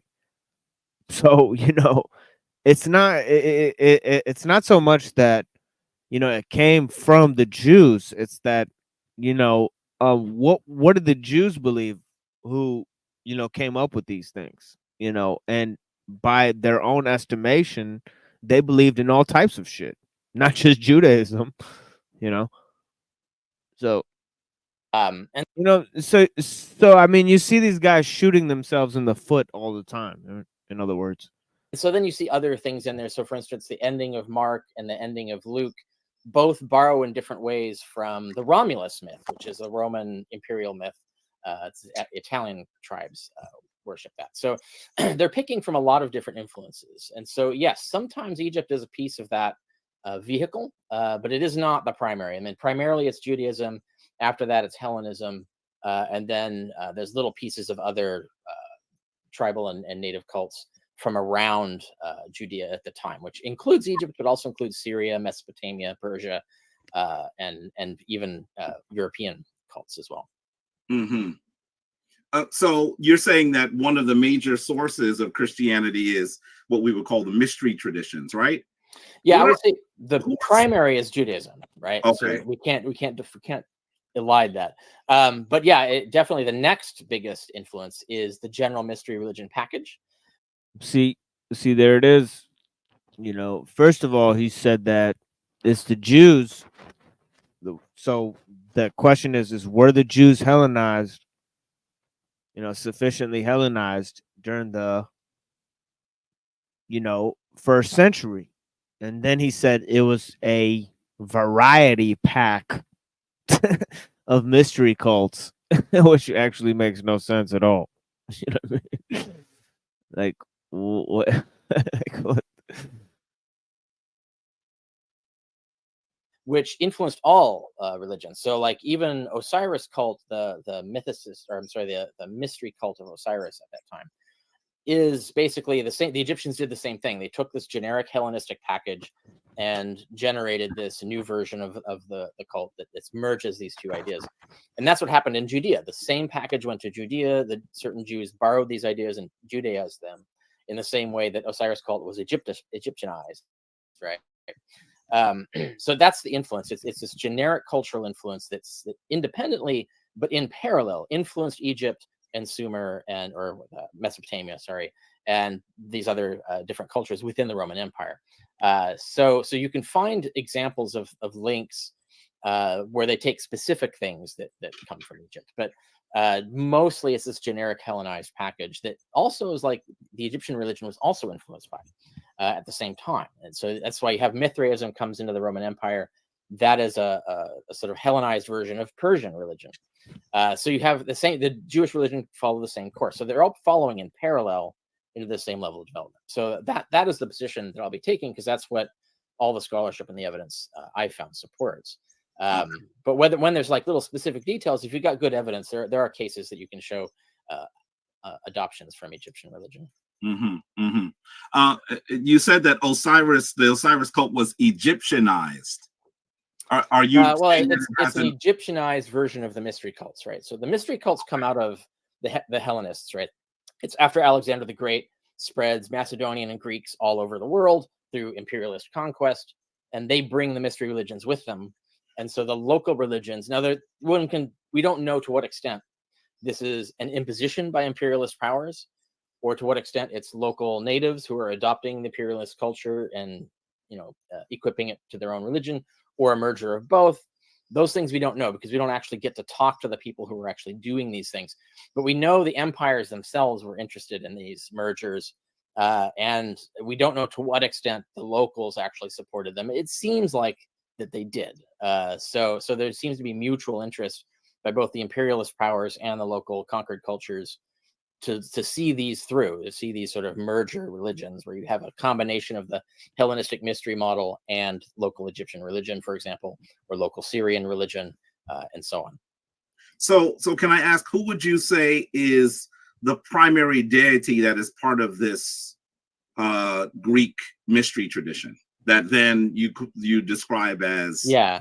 The package doesn't come with that, right? So we got to talk about the bones versus the flesh, right? The bones don't give specifics; they're just generic things like baptism as an initiation ritual, generic feature. Now, then you layer the skin on the bones, which is all the specific details about baptism. So, like Christianity, it Judaized it, so it's a Jewish. It is kind of an interesting point because where did Plato go to learn about the mystery traditions? Well, he went to Egypt. Where were the Jews Hellenized? Well, in Egypt. Where did Neoplatonism come from? Where was Plotinus from? Well, he was from Egypt. So it's interesting that North Africa plays such an interesting role in the development of all of these things, and then its influence later gets curtailed, and it becomes primarily Greek. And of course, the Greeks are conflated with the Europeans, water ritual that they brought in. And by the way, the Jews are also conflated with the Europeans. So because you have the emergence of something called Judeo-Christian, in Europe, you have Christians and Jews living together in Europe, starting modern secular society. A lot of the Protestant Reformation was funded by the Jews as a result because they wanted religious tolerance. You could probably look at Egyptian cult and you can see there were probably similar rituals in pre-Hellenistic Egyptian religion that they adapted into the baptism. And we know by that point, the Hellenized cult, baptism meant baptism into the death and resurrection of the Savior figure. And the Savior figure is generic. You could just plug anybody in there. So you could plug, a Syrian god, you can plug a Persian god, you can plug a Jewish god, or you can plug an Egyptian god. Could you name that's how Osiris and Isis got in there. Can you name some of the saviors that are in the Hellenistic? Yeah. So the principal ones, like the oldest ones we know of, are Bacchus and Demeter. We know of others. So we know, for instance, Jupiter Dolicanus, Hercules Melkart. Zalmoxis was a Celtic version of this. It's possible that seems a highly suspect claim that the mystery cults of ancient times were generic cults, and you could just plug any god into those cults. I mean, that seems a little of a I don't know. That seems counterintuitive. Well, Romulus, we're not really sure. We don't have really good evidence that Romulus had a specific resurrection or savior cult with it. It seemed to be more of an imperial conquest cult. And when you describe Bacchus, are you making a distinction between Bacchus and Dionysus? No, Bacchus, Dionysus, you can think of as the same deity under different names. And Bacchus has his own ancient history where there's multiple religions merging in. That gets even older, but you can even see some cross-pollination between the Osiris cult and Bacchus cult as well. There's a lot of borrowing by cultures all over the place in every direction. And do you think that in description of the origins of Dionysus / Bacchus, do you think that some of the understandings of someone like Herodotus might be helpful? Well, Herodotus is a problem. He's a problematic source, right? So Herodotus writes a lot of things to build symmetries rather than to be accurate. And there's been a lot of scholarship lately on the historical methodology of Herodotus. We've been calling into question how much we can trust what he says. So you have to use him very critically. But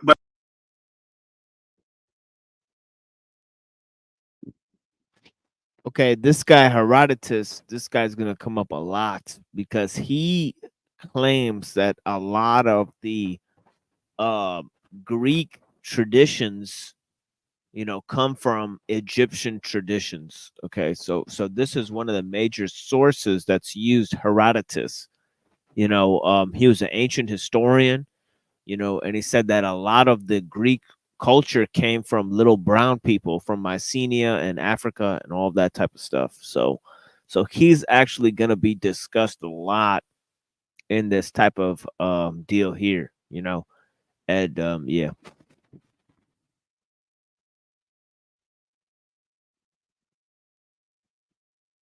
But I agree with you. For example, he says that the blocks of the Great Pyramid were funded by, I don't know if you're familiar with what he says about how they were funded. Oh, I can't recall now. Okay, he said they were funded by a king prostituting his daughter, which there's no right. Yeah, no, that's a good example. But right, I'm not talking about. I'm not talking about his descriptions of cultures that he's not part of. I'm talking about his descriptions of the culture that he was part of. Yeah. Do you think that his descriptions of Dionysus and Bacchus are helpful in understanding its origins? It depends, right? So, okay. So Herodotus, for example, Herodotus has an agenda. He has many agendas, but one of the agendas is that he wants to sell this idea that all religions are the same. So he's already starting with this ideology he wants to sell, is that all the gods are the same gods, but just under different names, right? And so when he goes and looks at a culture, he says, oh, I recognize all these gods. And so then he talks about how all his gods. Yeah, but the problem is that did not the Alexandrian Jews and the Gnostic Christians also have a syncretistic mode to them?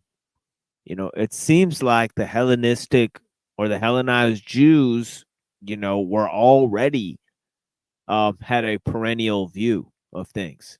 So if we're talking about first century Christianity, we're talking about the merger of Jewish monotheism and Greek philosophy. Well, we already had that, and of course the influence of the mystery traditions, are really those gods under different names. Now, this is where things get problematic. To what extent did he change the actual stories of his own religion to match his narrative? That's harder to answer. That's why we need sources outside of Herodotus to kind of like figure out to what extent is he accurately representing his own religion. Now, there are some things he says that he can't have made up, right? But it depends on case by case. And I think if I assume you're getting to the dismemberment issue, right? So there's the myth of dismemberment, right? That's a big deal in Osiris cult, and that's very ancient, I believe. So I do think that's pre-Hellenistic influence.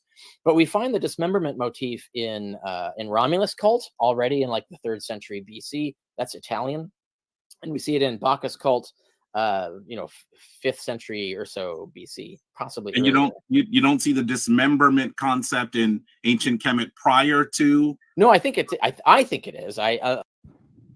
Yeah, it's not exclusively in Kemet. They have the idea of alchemical rebirth, in the 3rd and 4th century, because Zosimos is talking about it. So, I mean, the fact is that they have this concept, of rebirth through fire, this idea of alchemical transformation, which is based on the very concept of the word alchemia,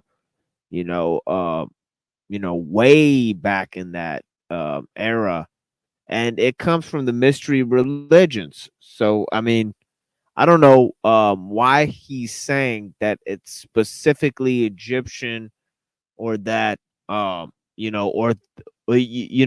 other words, they're both wrong. One guy's saying that these ideas come from Egypt, but they're, a mixture of all of these perennial concepts, and then this other guy is saying that they're specifically Jewish, but the Jews themselves in that era were Hellenized and living in Egypt, so it's just fascinating that they're arguing points about the birth of science when, as we just heard, the birth of science and alchemy and cosmopolitan forms of religion like the mystery cults and Gnosticism and all these other things were perennial and syncretistic in nature, you know. So it just goes back to these guys form these things by combining knowledge from all different parts of the world, right? I can't say, I haven't checked how far back it goes. So, but I do think that would be an Egyptian thing. Might be helpful. If we're seeing it already, like we're seeing it hundreds of years. Well, oh, I'm sorry. What were you asking? It might be helpful to talk to someone who focuses mostly on Kemet to get some things. Well, so that's the thing. So, like, if what you want to talk about is pre-Hellenized Egypt, then yes, you should get an Egyptologist. My expertise is Hellenized Egypt because that's the period in which Christianity arose. So I know Egypt during the Hellenistic period. That's when it's been heavily influenced by Hellenization and so on. And there's a lot of other developments that have changed because the pharaohs are gone, and there's like a lot of things have altered by that time. But the point with the dismemberment is that we see this popping up in multiple cultures across the Mediterranean centuries before Christianity. So it's possible that this is an Egyptian idea that got disseminated through cultural diffusion to many cultures. But that happened centuries before Christianity, right? So, so that's an example. That's totally possible because we know, for example, a lot of Judaism, they get ideas from both Mesopotamia. That's where you get their particular flood myth comes from Mesopotamia rather than the Egyptian flood myth, which is very different. But at the same time, like pork taboo and circumcision were Egyptian cultural elements before Jews brought that up, right? So they did take that is cultural diffusion from one of their neighbors. So they're borrowing, and this is again centuries before Christianity, but they're borrowing from everybody. And then it's the same with Zoroastrianism. So like resurrection, the general resurrection of Israel and the apocalypticism of Judaism, which we take as fundamental to Judaism now. That's Persian. That comes from Persia. They borrowed that from Zoroastrian religion. So everything, even Judaism, is this sort of amalgamation of cultures from all of its neighbors and conquerors. And so yeah, there's a little bit of Egypt in there for sure, but it's not the primary thing, and it's not like it's all comes from Egypt, right? Pieces of it come from Egypt, and then that's Judaism, and then we get to Christianity, and we're centuries later, and it's mostly getting it from Judaism. And then the next biggest is Hellenization. And then there's a little bit of, there's probably a few little borrows and lifts from. Here's the challenge that I would have with you. I truly believe, and thank you for outlining your thinking around this. By the way, Dr. Carrier, I don't know if you realize this, but you agree with me much more than you agree with most. Actually, I would not be surprised by that. I think I brought that up in well, I can't say about quantity, right? So, but certainly, like not everything you say is. I don't disagree with everything you say. That's absolutely true. But I do take issue with the key methodological failures that I did. I think part of the challenge that you might actually experience is that I've been reading the ancient Kemetic texts. I've been familiar with ancient Kemet extensively, right? So when you pose that something may be Hellenic, and I can prove to you that this is a concept that long predates the Hellenes. If you've got that actual evidence, right? Then you have some challenges, right? Well, yeah, and that would be an example of something that would hold up, but that doesn't rescue all the other stuff that doesn't hold up, like the. And I would also express to you, I would say to you, I know that you've done several things here that I want to take issue with. First, you say that Herodotus tries to describe all religions as the same so that he can sort of describe his own tradition as primary, right? But in actuality, not as the same, right? Like he thinks he's talking ontology. He thinks the gods actually exist, first of all. He thinks that they're the same gods, right? But what happens? Then these different cultures come up with different ways to represent and talk. Let me ask you this though: what happens when he tells us that his religion comes from ancient Kemet? Well, not that ancient Kemet borrows from. You mean just Greek religion in general, right? Yeah. This is the problem that I have. Specifically, the deity that you're referring to, Bacchus Dionysus. Yeah. So Yeah, and that's interesting because Pythagoras and all these guys, the Neo-Pythagorean aspects of Plato's philosophy that was rejected by the Greek people You know, did that come from Greece, or did it come from him following mystery religions from all of these other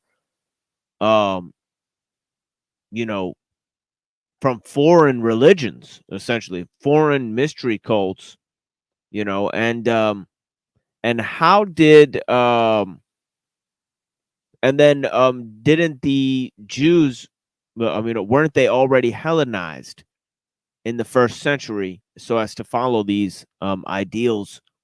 So it's just interesting that he would go ahead and posit that these mystery traditions are Hellenic when the Jews never followed, you know, historically these traditions. That was their influence from foreign cultures that the Jews were bringing in, but also the Jews themselves were infested with these foreign traditions, you know, meaning that they weren't purely Jewish when they came up and started, you know, exploring these ideas. Exactly. So because that's different than what you just said, right? You said that no. it So tends to look. no, that's a good example of what Herodotus. Give me a sec. I wanted you to unfurl a little bit, but I want to explain where I'm going Go here. for it.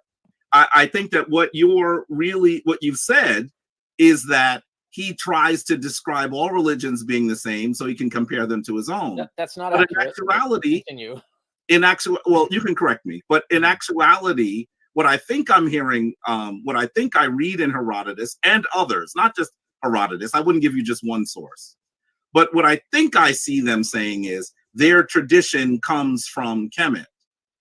And I think that what you'll begin to see is you're looking at one of the most influential civilizations of the entire period that we're referring to, right? And so when you look at the quote unquote mystery traditions, my argument is that Christianity is directly influenced by Kemet, and then influenced, I'm using the term influence to be polite, but I'm going someplace else, influenced again indirectly through the mystery traditions. Because if you look at the mystery traditions, there are sort of regional or cultural differences, but the general theme is very similar. The general theme of, if you look at Attis, if you look at Dionysus, if you look at these traditions, you're going to see many similarities. And I think that you're describing this as something that's Hellenistic, and that's perhaps because I think you're overgeneralizing. Your focus is on Hellenistic Kemet, and my focus is long before Hellenistic Kemet. And so we see the dismemberment, for example, long before there are Hellenes. Long before. We see that in that's Kemet. why I gave We that as see an the example. savior narrative. You don't see a robust savior narrative. By the way, if this isn't the functional and most important aspect of Christianity, I don't know what is. There is no personal savior in pre-Hellenistic. I let you go for a while. Let me unfurl a little bit here, and then you can disagree. When we actually look at the concept of a savior that is murdered and resurrects so that we all have access to heaven, if that is not the most fundamental principle of Christianity, I don't know what is. All the other things that we mentioned, in some ways, are superfluous. They're not as important as that fundament. If you take that out of Christianity, it's not Christianity anymore. You could take baptism out, and it would still be Christianity. But if you take the Savior, the resurrected. Yep, and the truth is that you have the resurrected, dying and rising God in Babylonian tradition. You have it in Hindu tradition, and you have it in Egyptian tradition. So it's not really primary to the Egyptians, and you even have it in the story of Dionysus, I think, where I think Zeus puts him in his thigh, and then he comes out later, so he's reborn in a sense that he was, instead of being born through his mother, he was born through his father, so he received a second birth through his father, or something like that, So there's not, there's interesting concepts in a lot of different religions, about these cycles of these gods, of rebirth and death and all these types of things. Savior out of Christianity. It is not Christianity in its origins or in its current iteration. And clearly we see that this archetype has a Kemetic origin. Clearly. So let me just show you. It's actually Sumerian. Okay. It goes well, I mean, I'd like for you to give me some dates on where you see it in Sumer. Well, the 1700s BC, we have the Sumerian tablets that establish. And what date do we see the pyramid text of Kemet? Yeah, but it's roughly the same time, right? Or shortly after, right?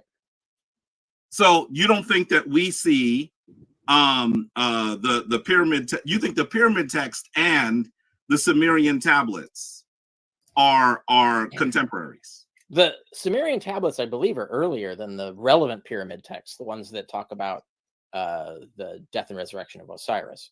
And you're suggesting that those early Christians were reading Sumerian tablets instead of... No, that's why you're hugely conflating and overgeneralizing a zillion things. I want to understand your position. Like you've said like 5 things that are wayly overgeneralized. It would take a while to untangle them all. Okay. I can't do that here. I don't have the time to do that. Okay. But I think, first of all, you need to be, what would be helpful from you for the debate is I need you to be more specific and not overgeneralize. So like when you said like Herodotus says that all Greek religion comes from Egypt. Oh, I didn't say that. That's not what he said, right? No, I didn't say that. He said certain specific ideas came from there. But is he right? Because Herodotus has a specific interest to make that up, right? Now, we also, at the same time, know that there is influence from Egypt into Greece. There's influence from Mesopotamia into Greece. There's influence from Persia into Greece. So all these cultures are influencing them. So you just need to be more specific as to what your claim is. And then you need to be more specific to what evidence you're referring to. And I'll give you another example real quick before I have to go. I don't have a lot of time. But go ahead. So the savior angle, right? So in the original Egyptian religion, Osiris defeats death. And then, and through that illustrates that you follow the same rituals that pharaohs can then defeat death, right? So it was really only open to certain select people, mainly pharaohs and their families, are the only ones who had access to this. When at the same time, we have other similar savior cults. So we go back to the mysteries of Eleusis, for instance, which go back to pre-written, goes back prior to the written history in Greece, where it's a different myth. But it is the different salvation method too. It's a method where Grammarly now uses son AI of to a help bitch. I'm just gonna stop watching this with all these fucking commercials on it. But yeah, he's talking about the Eleusinian mysteries, about how they followed a different sort of ritual than the Greek religion. And that's what Plato followed. And he's taken it from the Orphic Pythagorean cult, where the Orphic Pythagorean cult had mixed its religion, with the cult of Pythagoras mixing with the Zoroastrian tradition. So it's again all of these foreign influences, in ancient times through the city states that actually create all of these distinctions. But yeah, there's another debate here that kind of lays out the same shit. It's a lot older, from John Henrik Clarke. And yeah, this debate is so funny just because of how old it is, first of all, But yeah, this debate is funny as hell. It's John Henrik Clarke debating a Jewish lady who wrote a book, and they're arguing whether Greek religion and Greek society came from Africa, or how much influence it had from Africa in ancient times. And of course, we know that the Greeks were influenced by the Persians and the Egyptians, but to what extent? you know, because they say all of the Western society, as Alfred North Whitehead said, he said Western civilization is a footnote to Plato. But yeah, I haven't watched this debate in a long time. But yeah, we're just watching these types of debates. But yeah, they've been debating these things for a long time. This is from 1996. You know, they were debating the same thing back then. And it's interesting, a lot of the influences that John Henrik Clarke says, you know, about these, you know, societies coming from Egypt, he's quoting the Freemasons and all these types of things, because the Freemasons had the concept, you know, and this is huge, that the Hermetic tradition had actually came from Egypt. So that's the one from Zosimos that we were looking at the beginning of the show, you know. And we know that Mary, the Jewess, she was a Coptic, you know, Jew, you know, from Egypt, you know, and some of the Alexandrian Jews who lived in Egypt at the time, you know, had a huge influence in propagating things like alchemy. But these guys thought that this art, you know, and this is why they called themselves Egyptian, Memphis Mizraim, right?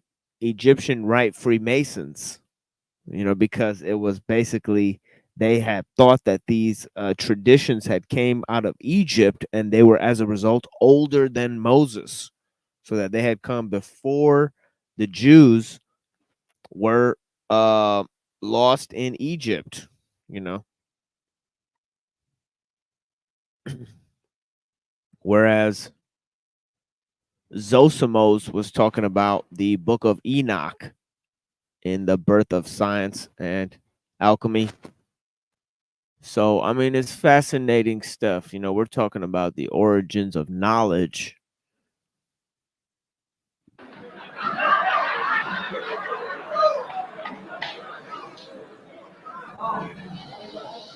Shall we continue or what? I'm not clear now. Go ahead, Dr. Clark. Your trees? Go ahead, Dr. Clark. Broadly speaking, honestly speaking, the book, Not Out of Africa, a good sophomore effort, is not really about not out of Africa. Last year, it was the bell curve. This year, it's not out of Africa. Next year, it'll be something else. This is part of a world war against the role of African people in the history of the world. If we began history, began mankind, how is it that the last branch of the human race to enter that arena, mark civilization, now think they brought civilization?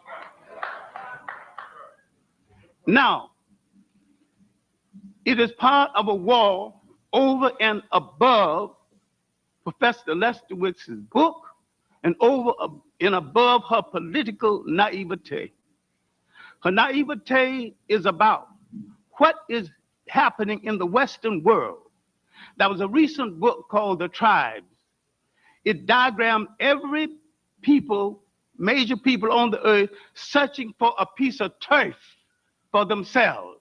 It left out the African people because the other people, including Asian imperialists, have plans to take over Africa. There have been several articles in the New York Times advocating the recolonization of Africa. This book and other literature of this nature mean to prepare the world to accept a rationalization for the re-enslavement of Africa. Now, and when you deal with the black endorsers of the book, running dogs of the new imperialism, professional white behind kissers, And as Carlos Cook used to say, a disgrace to the skin they wear. These people, if I'm be so kind to call them that, are running from themselves and teaching us a lesson that we should have learned long ago. Sometimes white wannabes are more dangerous than whites. Why is John Henrik Clarke's eyes so tiny? You know, I think we might skip his it's how Professor opening statement. Celestowitz neglected the white writers through history, the radical European writers who wrote positively of Africa and who identified the relationship of Africa to the ancient Greece. Now, if given time, and I probably won't be given it this evening, I can prove to you with your satisfaction, if you are listening, that Rome and Greece was not European creations. Well, that's just a pure fact. I mean, obviously, Rome and Greece, they're not in Europe. So how could they be European creations? And then obviously Europeans were on the outskirts of Rome. The Germanic tribes, you know, they were at a war with Rome, you know. Rome was trying to conquer those Germanic tribes, you know. At the time, there was no Europe. That's right. At the time, there was no Europe. So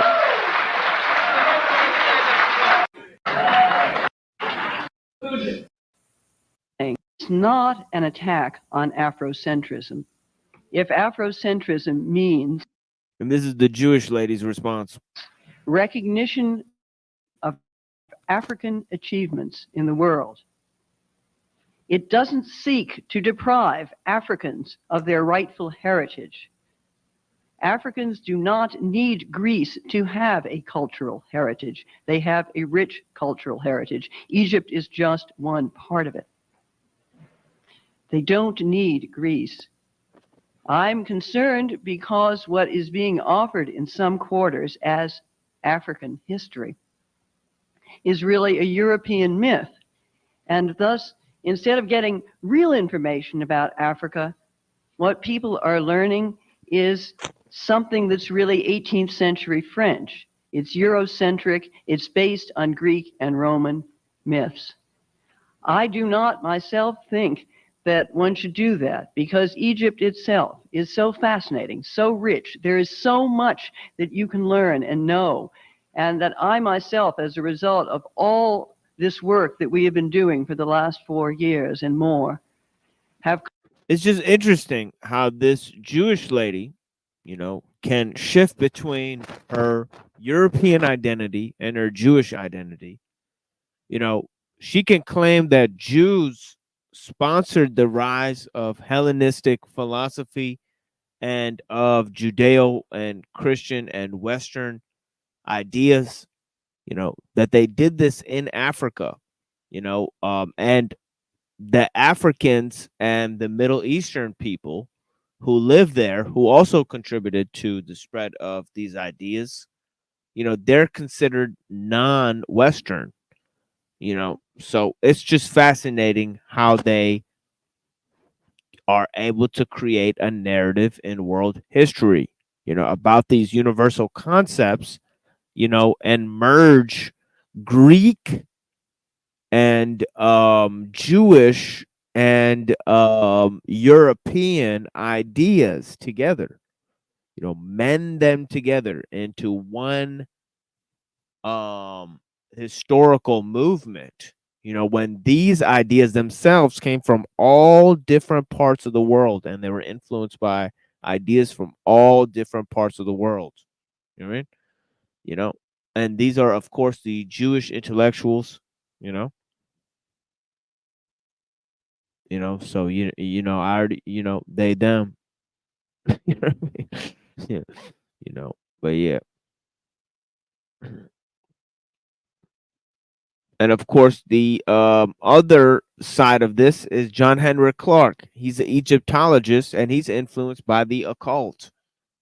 You know, to say that no, these ideas came from, you know, according to Herodotus, according to Gerald Massey, you know, and Gerald Massey was a Freemason, and Herodotus, you know, was an ancient writer who kind of had sort of perennial ideas, you know, about these religions and concepts.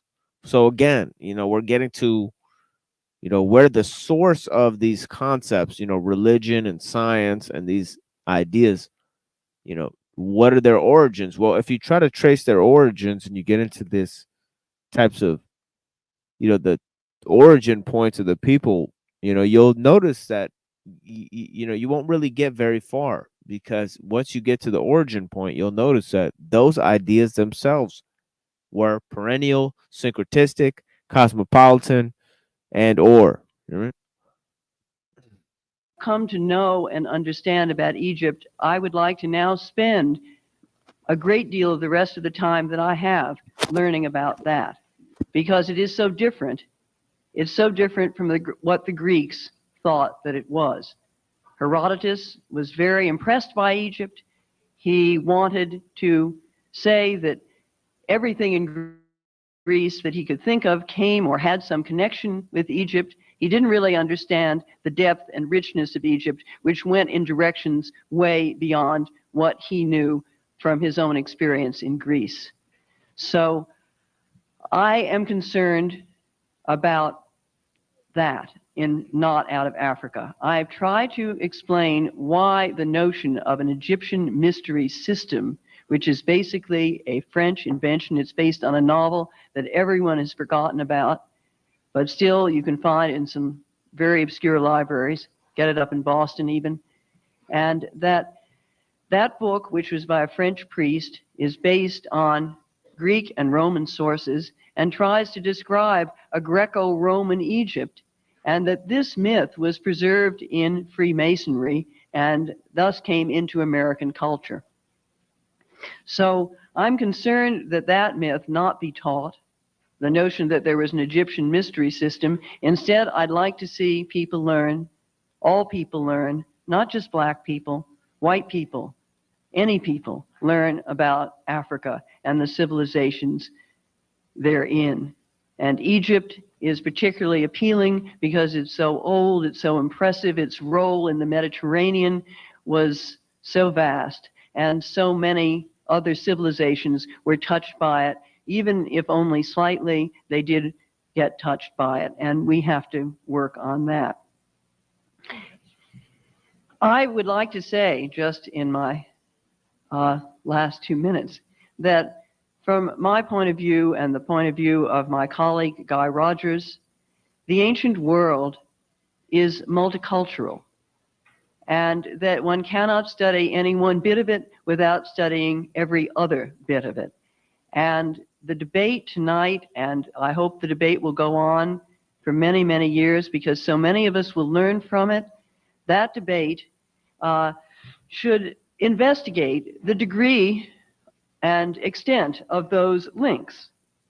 Myself, as I think you know, I don't think that Greek philosophy was stolen from Egypt. I do not believe there is any evidence to show that. I think that because Egyptian philosophy, and there is such a thing as Egyptian philosophy and deep Egyptian religious thought, which is very, very complicated, and I myself need to know more about it still. But it's not like the Greeks. It may in many ways be richer and better than some of the concept. Well, you'll have to leave it right there. I would like Professor Bernal to conclude. Okay. So there's several key issues with what she said, you know, and I'll go ahead and talk about them in a second here. In 5 minutes or less. Well, can people hear me? Yeah. I agree with Professor Lefkowitz that Africa does not need Greece. There are plenty of glorious African civilizations. It's just that it happens to have Greece, or to have influenced Greece to a significant thing. This is not an issue of politics, it's an issue of history, the way things were. Now, Greece is extremely important because it is the single greatest source of European culture. And therefore, we are concerned with it. And it is very interesting to note that European culture did not begin in Germany or Sweden, but at the extreme southeast corner of Europe. And the reason for that is quite straightforward. It was the closest area to the great civilizations of northeastern Africa and southwest Asia. And this East Mediterranean complex was the source of Greek and hence, I believe, European culture. Now, that's not to deny that there was a great deal of local development within Greece, and I certainly do not propose that Greek culture was merely a projection or an imitation of Egyptian or Semitic culture. It's clearly a very distinctive culture, but to try and understand Greek culture without knowing the background of the ancient cultures behind it would be as absurd as it would be to study Japanese culture without knowing the Chinese and Korean roots behind it, and no East Asian specialist would dream of doing that. That you have to see the cultures as interrelated, and that the older cultures and the more elaborate cultures had the predominant cultural influence.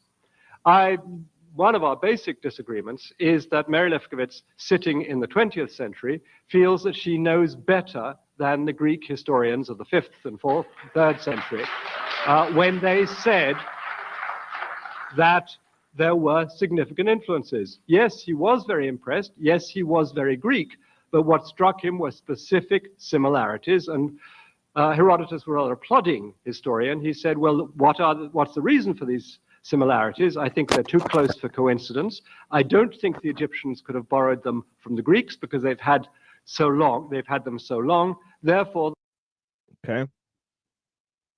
So what the other lady said about the Freemasons and them thinking that the Greek traditions came from ancient Egypt, you know, and of Herodotus saying that they came from ancient Egypt. You know, it's interesting because of the Jewish role, because the Jews see once you plug in this whole notion that in the 1st century, okay, the spread of Greek traditions to European society happened through Rome, but it happened through the Hellenization of the Jews in Egypt. Okay, these are the Alexandrian Jews. Okay, so what made Europeans, quote unquote, Jewish in another way? You know, it was the Jews from Egypt.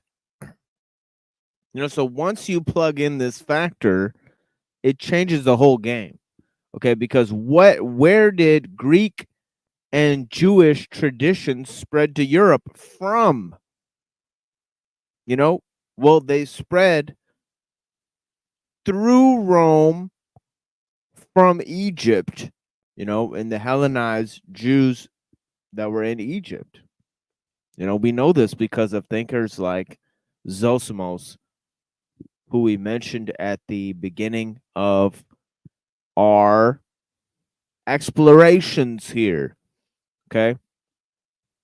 When we're talking about the birth of science and alchemy, okay, and the role of, you know, Plato and Aristotle and all of these types of traditions there. Okay. Anyways. And these debates are going to go on today. Okay.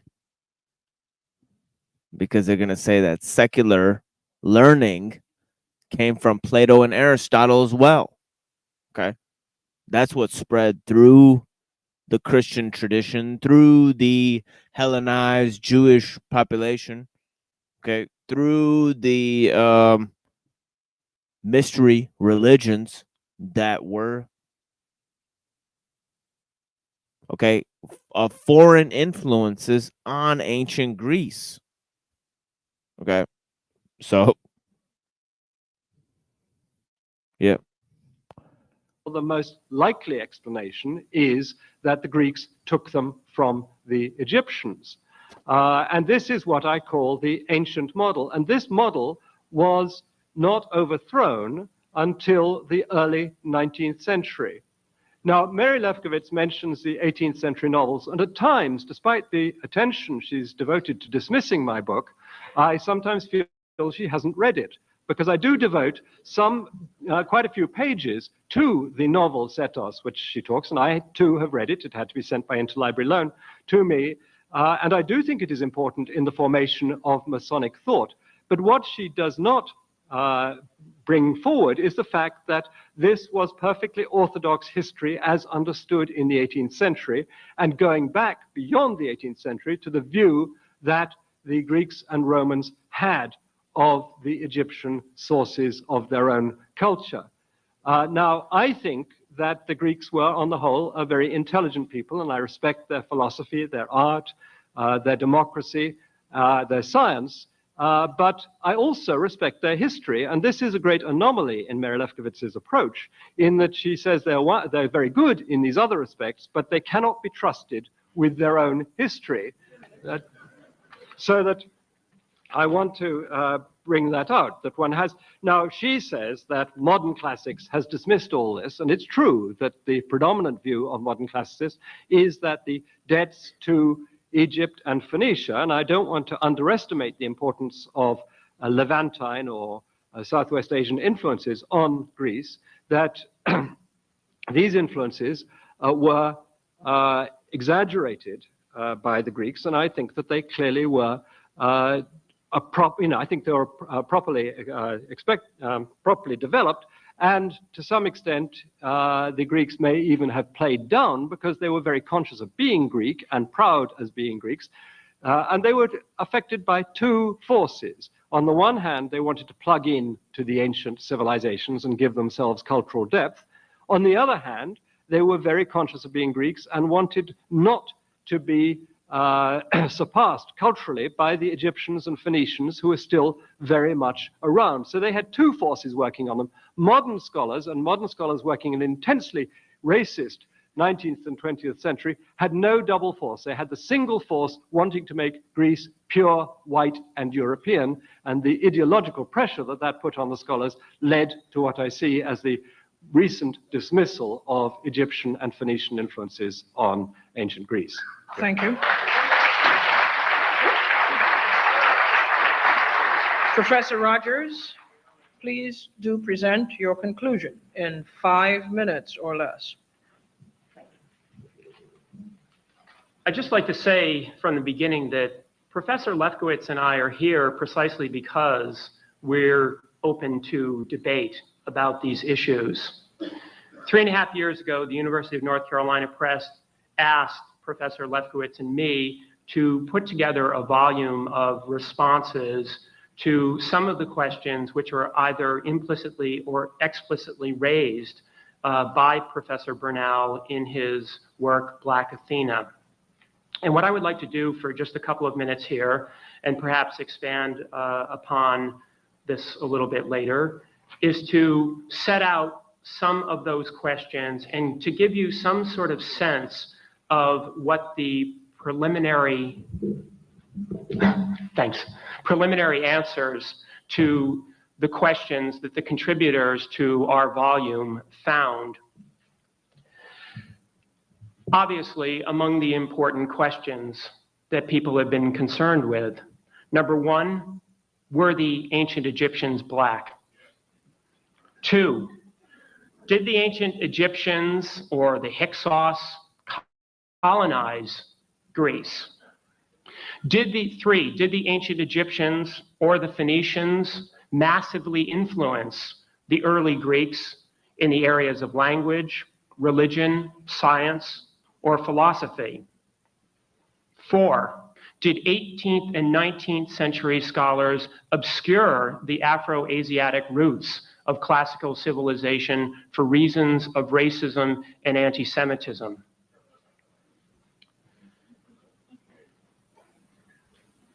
Let me give you some sense of our conclusions. Number one, the scholars who have looked carefully at the first question have concluded that the attempt to fit the ancient Egyptians into a modernizing category of either black or white, do so from a perspective which lacks both historical and biological justification.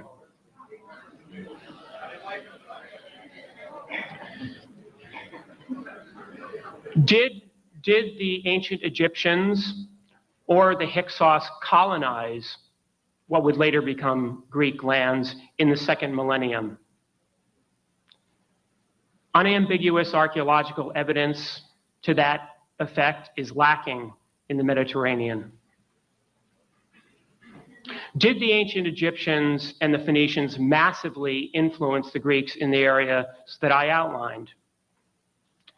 There is no doubt, and no one has denied for at least 50 years that I know of, that there was Egyptian influence on early Greek culture in several different areas. In areas, actually, that curiously Professor Bernal skips over, like art and architecture. The real scholarly question is, can that influence be described as massive in the sense that Professor Bernal means? And the conclusion, which scholars from many different subdisciplines, and not just classicists, but Egyptologists, Semiticists, and African historians have reached, is that the case cannot be made for a massive influence. Furthermore, students of the ancient world propose a very different model of interaction among the cultures of the ancient world in the time period that we're discussing.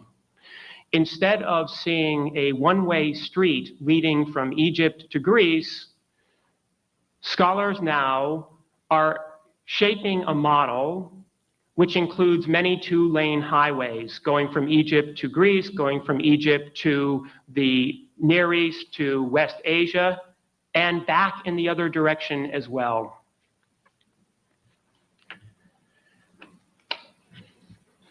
What about racism and anti-Semitism in 18th and 19th century historiography? Yes, there were some scholars who operated from a framework which we would consider to be both racist and anti-Semitic, but an undifferentiated picture of racism and anti-Semitism cannot be sustained on the basis of the evidence. Well, we've heard their conclusions, and we'll get to the amplification of their conclusions as we go on in the evening.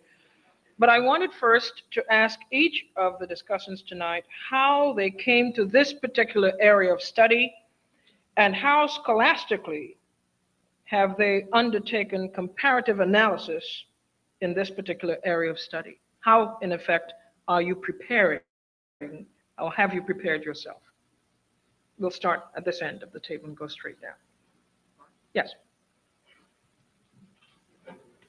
I'm not sure I quite understand what you're asking. Are you asking how we, or what our scholarly preparation was? Both.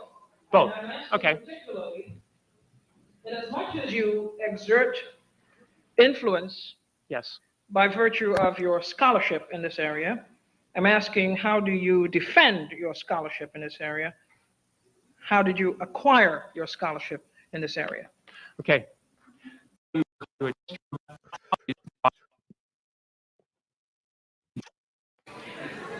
Professor, I'm gonna skip all this shit. Martin Bernal, that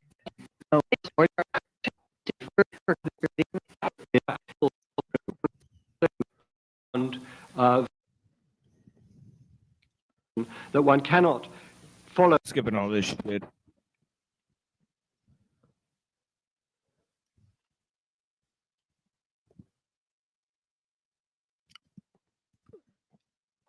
But yeah,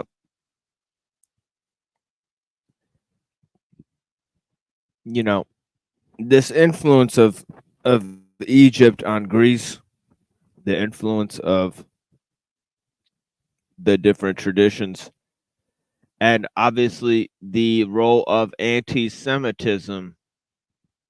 You heard that. And the role of the Freemasons. Okay. Freemasons assumed that the mystery traditions came from Egypt, that Hermetic traditions came from before Moses in Egypt. They came from the Egyptian mystery religions. Okay. Okay, well, we know that some of these traditions, okay, of Hermeticism were actually influenced by Alexandrian Jews. Why?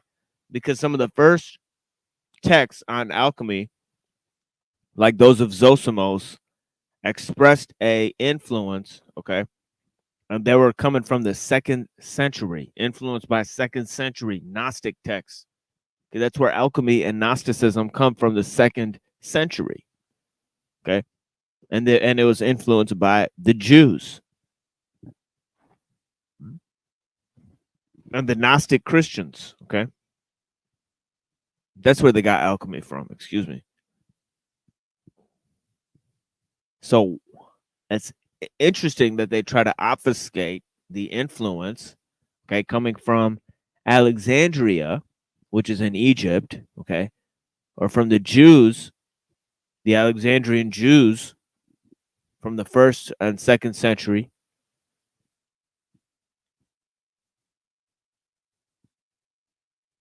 And they come to all of these conclusions. And the black people are saying it's Egyptians. Okay. And the white people are saying that it's Europeans, when it's the Jews in Africa who are following Greek traditions, the Alexandrian or Hellenized Jews. Okay. That's who's actually doing it. Who's coming up with the Hermetic tradition.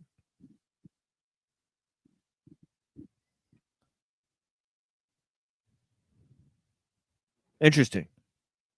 Of that day. That is so obvious that it almost hurts.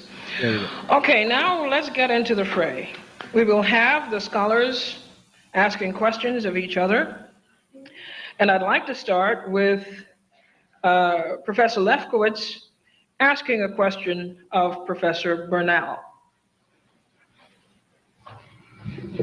I'd like to ask Professor Bernal if he could point to some specific instances which he could cite where Egyptian thought influenced Greek philosophy directly, and if he could discuss some of those for us. Well, the Greek philosophers were extremely respectful towards Egyptian philosophy, and particularly Plato, and particularly Plato in his later dialogues. The emphasis on geometry, which was the great strength of Egyptian mathematics and was the center of the Platonic educational system, I think is one example. I would also think that the system of ideas or forms which Parmenides and Plato pushed looks extremely Egyptian to me, but I can't prove it. I also think that the distinction between worlds of being and worlds of becoming, which fits Egyptian grammar extremely well and Egyptian cosmological notions extremely well, look very influential. I think that the Greek tradition, which was that Pythagoras and Plato had drawn from Egypt, seems altogether plausible. But what I insist, and here's our major methodological difference, is that I don't believe one can establish proof in these distant areas of history. One has to work on a system of probability, or what I call competitive plausibility. What is less unlikely than the other? Given the closeness of the two countries geographically, the contact that we know was taking place in the 6th and 5th century, when Greek philosophy began to be formed, the likelihood of contact is extremely high, and I think if anyone should have to prove anything, it should be those who would deny that there were significant Egyptian influences on Greek philosophy at this time, as the Greeks themselves associated the word philosophy with Egypt in their earliest references to it. It seems very strange that the people who maintain the Greeks' own tradition on this subject should be asked to prove their case rather than those who challenge it.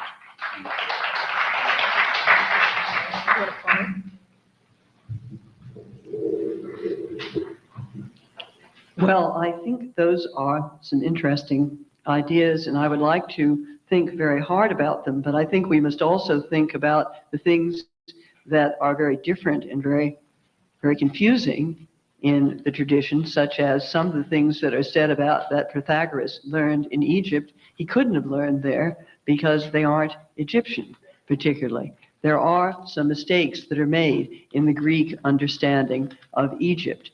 And one problem is in thinking about this contiguity. Very few Greeks could get to Egypt over a long period of time, say from the 10th century to the 7th century. Then there was a window of opportunity, but then again the Persians moved in, kept the Greeks from getting there in any great number, and really until the conquest of Egypt by Alexander. I hate to interrupt you, Professor Lefkowitz, but the idea here is to not just explain the question that you yourself have asked, but to follow through based on the response you got. Well, I thought that's what I was doing, but... All right, well then, actually we differ there. Professor Lefkowitz, would you like to ask a question? Professor Bernal, would you like to ask a question of Professor Lefkowitz? Yes, as she and the predominant view of classicists at the moment concede that Egyptian art and architecture, and she's just written an article in the New Yorker showing a particular medical view was taken by the Greeks from Egypt. Why is it so implausible to suppose that the Greeks took other aspects of their culture, particularly in this period, I believe also much earlier as well? What is the reason for denying the possibility, which was brought up by the Greeks themselves, of transmission of mathematical and philosophical ideas at the same time? There's no reason to deny it. It's just simply to try and find what these ideas were. Now, in the case of the medical thing that you mentioned, it happens to be a particularly wrong idea. And of course, wrong ideas can be transmitted as well as right ideas. And this is one thing that in tracing the history of the world, we tend to concentrate so much on the glorious achievements and the glories of Greece, or the glories of Egypt. There are also some non-glories, and some of the medical ideas are one of them. I think we're all very lucky not to have been living at that time. But I would say there's nothing implausible about it at all. And there is a great Greek interest in Egypt, as you say, and that surfaces very clearly in the later dialogues of Plato. But I think that if you're going to talk about stealing ideas from Egypt, which I know you are not, but others have, then you really have to show some parallel text and show what is done. I think the idea of some influence is something that could fruitfully be discussed and pursued, and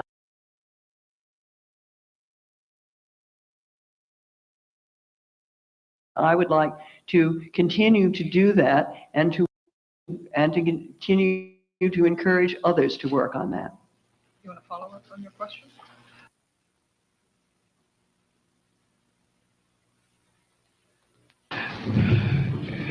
You get to ask Professor Clark a question. Yeah. I hardly know where to begin.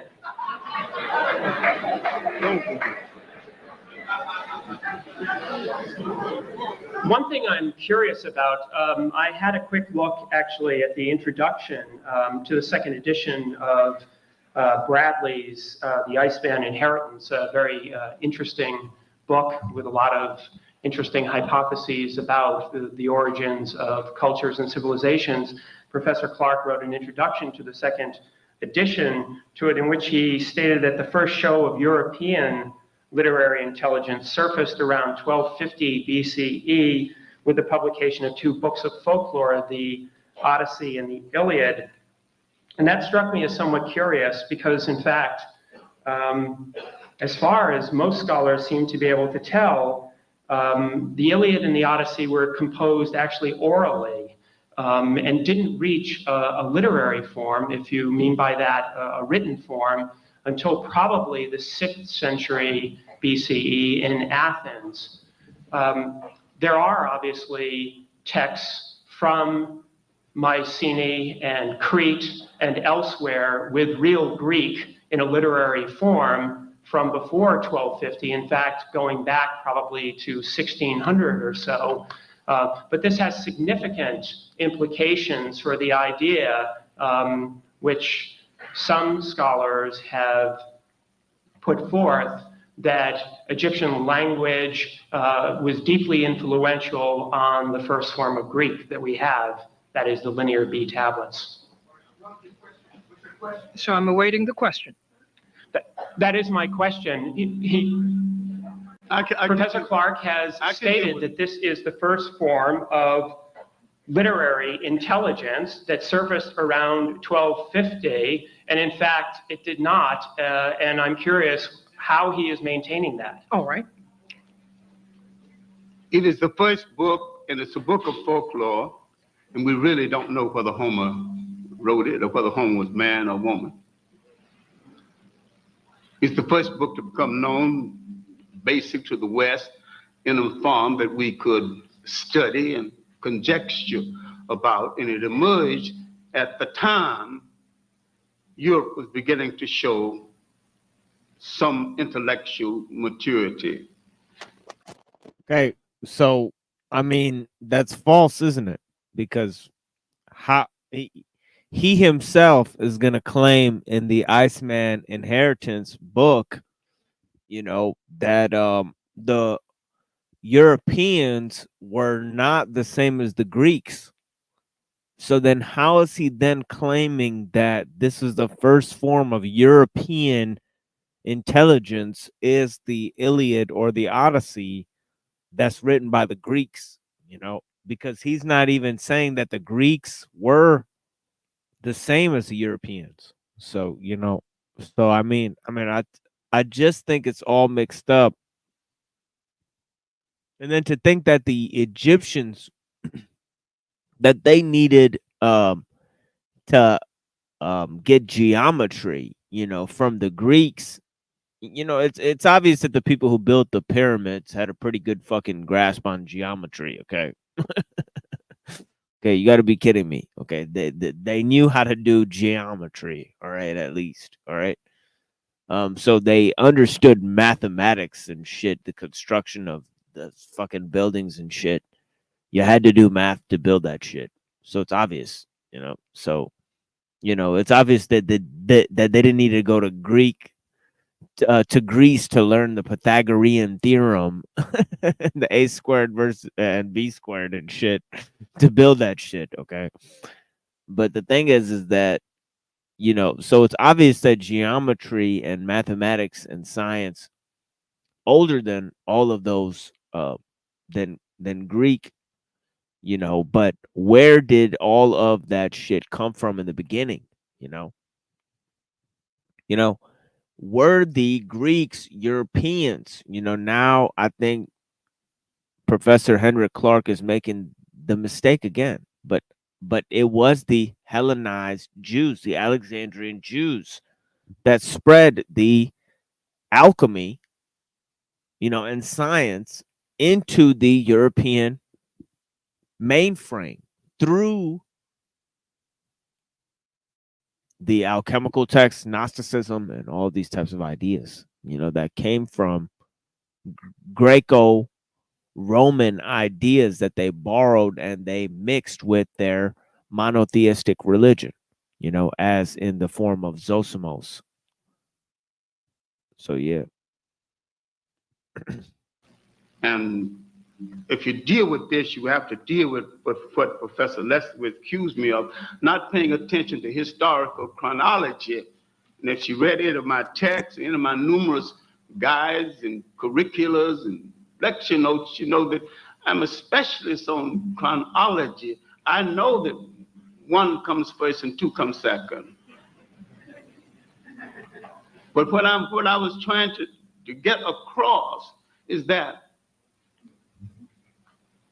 in the 8th century to the 12th century, so the intellectual emergence of Europe, at a time Egypt was in its 23rd dynasty and dying after nearly 10,000 years of some forms of organized society. Europe intellectually was just being born. And I further maintain that Europe in general had nothing to do with the creation of Rome and Greece, and yet the challenge of Rome and Greece created Europe because they were scattered tribes, and the challenge of Rome and Greece brought them together, and they became a people strong enough to create a state. If anybody got any information to the contrary, state the information to the contrary. I maintain that there was no Europe. You're giving Europe credit for things that happened before the first European war. A shoe or lived in a house that had a window. And I'm saying that you have not read, not just Massey, Gerald Massey, his European disciple, Churchward, Signs and Symbols of Primordial Man, the Origins of Religions, and his extensive work on Freemasonry. You've not read the American disciple of Massey, Alvin Boyd Kuhn, is Who is This King of Glory? One of the best written books on the Christ story, when he proves that the basis of European spirituality was taken directly from Africa. So he's quoting Gerald Massey, who's a Freemason. Okay, everyone? So now he's going to quote the Freemasons. Okay, just how Mary Lefkowitz is going to quote the scientists. Okay, and where did science come from? From the mystery religions. So here we go again. Okay, so it's one big circle. You know what I mean? Okay, and they don't know where the mystery religions came from. You know, or why the Jews became Hellenized in the 1st century. You know, or who were the Jews before they became Hellenized in Egypt, in Alexandria. Okay. So these are all the questions. You know, we can't just go back to Gerald Massey, okay, who's part of the Theosophical Society, and he's going to tell us that all religions came from all of these different traditions, and they combined. Okay. Professor Rogers, would you like to follow on your question? No one is actually maintaining that literary Greek culture pre-existed any number of Near Eastern cultures. Again, I find it a bit curious. I don't accept Egypt as Near East. I accept Egypt as physically a part of Africa, created by the Africans from the South. Even if I concede or admit or agree with you that Egypt is part of Africa, what I'm about to say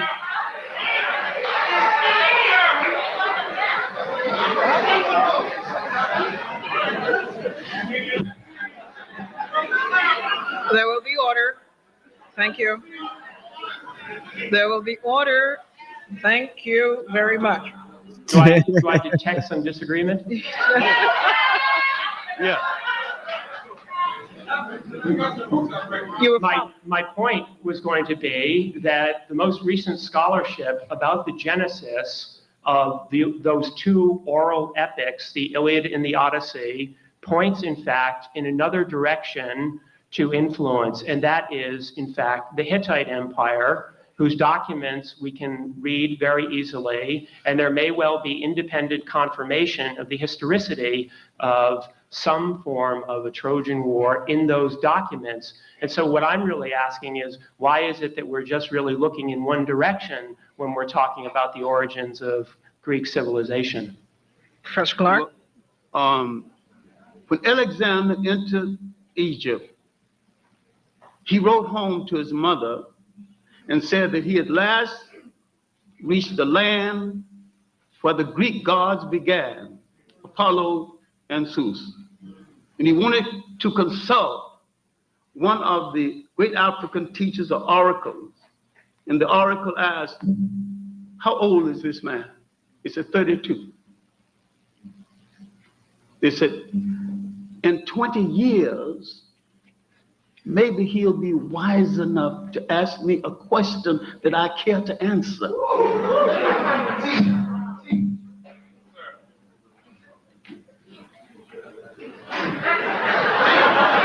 Professor Clark, would you like to ask Professor Rogers a question?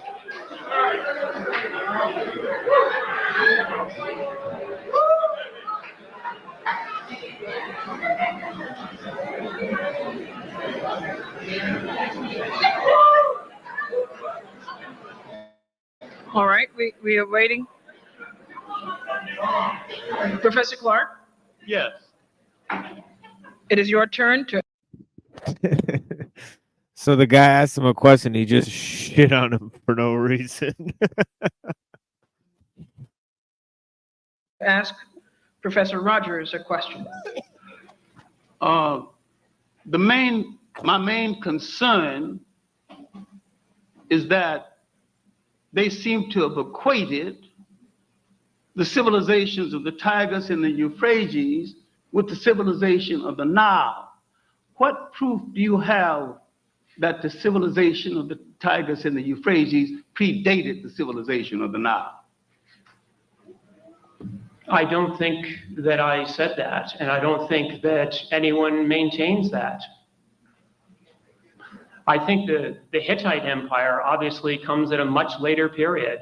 I know very clear when the Hittite Empire came, I know what damage they did, because I maintain that every people who came into Africa, Greeks, everything from modern day English, everybody that came into Africa did Africa more harm than good. And that Africa owes nothing to outsiders in regard to development, because all of them declared war on African culture, war on African civilization, war on African ways of life. They began to bastardize Africa and confuse and create a kind of historical schizophrenia that the Africans had even got rid of to this very day. And they created whole words that did not previously exist, like Middle East. Middle from what?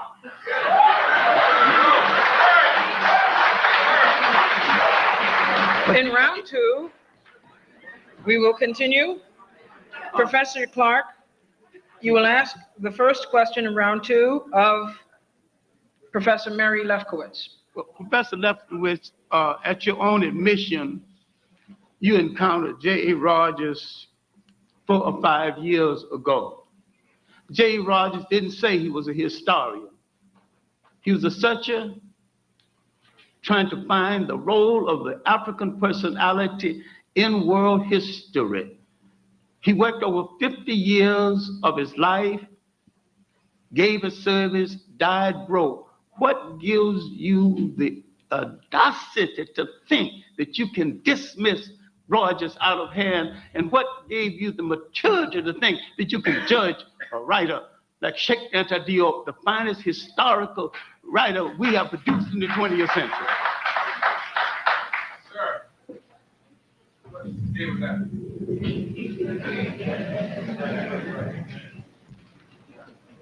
I try to ask questions of all the material I read. I try to answer those questions on the basis of the evidence, the historical evidence. It all, in my view, comes down to that.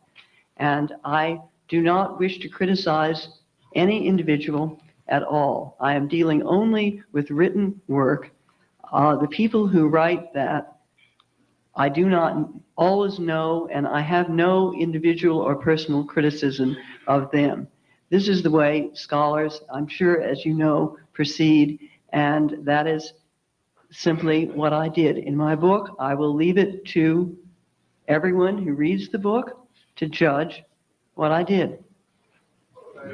All right. Professor Clark? I think you have emphasized too much the word black, and we made the same mistake. Black tells you how you look, but it don't tell you who you are. The proper name of a people must always relate to land, history, and culture. I did not say Cleopatra was black. I quoted someone else who inferred that. My defense of Cleopatra is not on her blackness, but on no matter whatever she was born in Africa. Her manipulation of Mark Antony and Caesar kept the worst aspect of Roman rule from the backs of Africa. I defend her as an African nationalist. And that's a good defense. And no matter what she did with her wares in and out of bed, there's a whole lot of people got less for it. Professor Lefkowitz, you may ask a question of Professor Clark.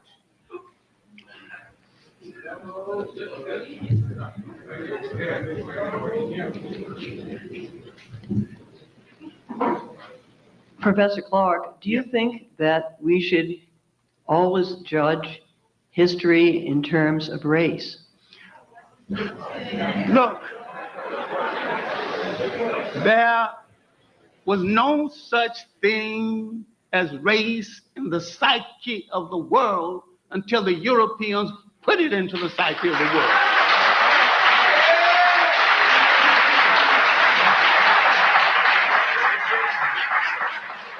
The Africans knew nothing about race and didn't think they belonged to anything called a race. And when the Africans saw the Europeans, because they have a traditional hospitality to strangers, they didn't fight them, they didn't kill, they were curious about them.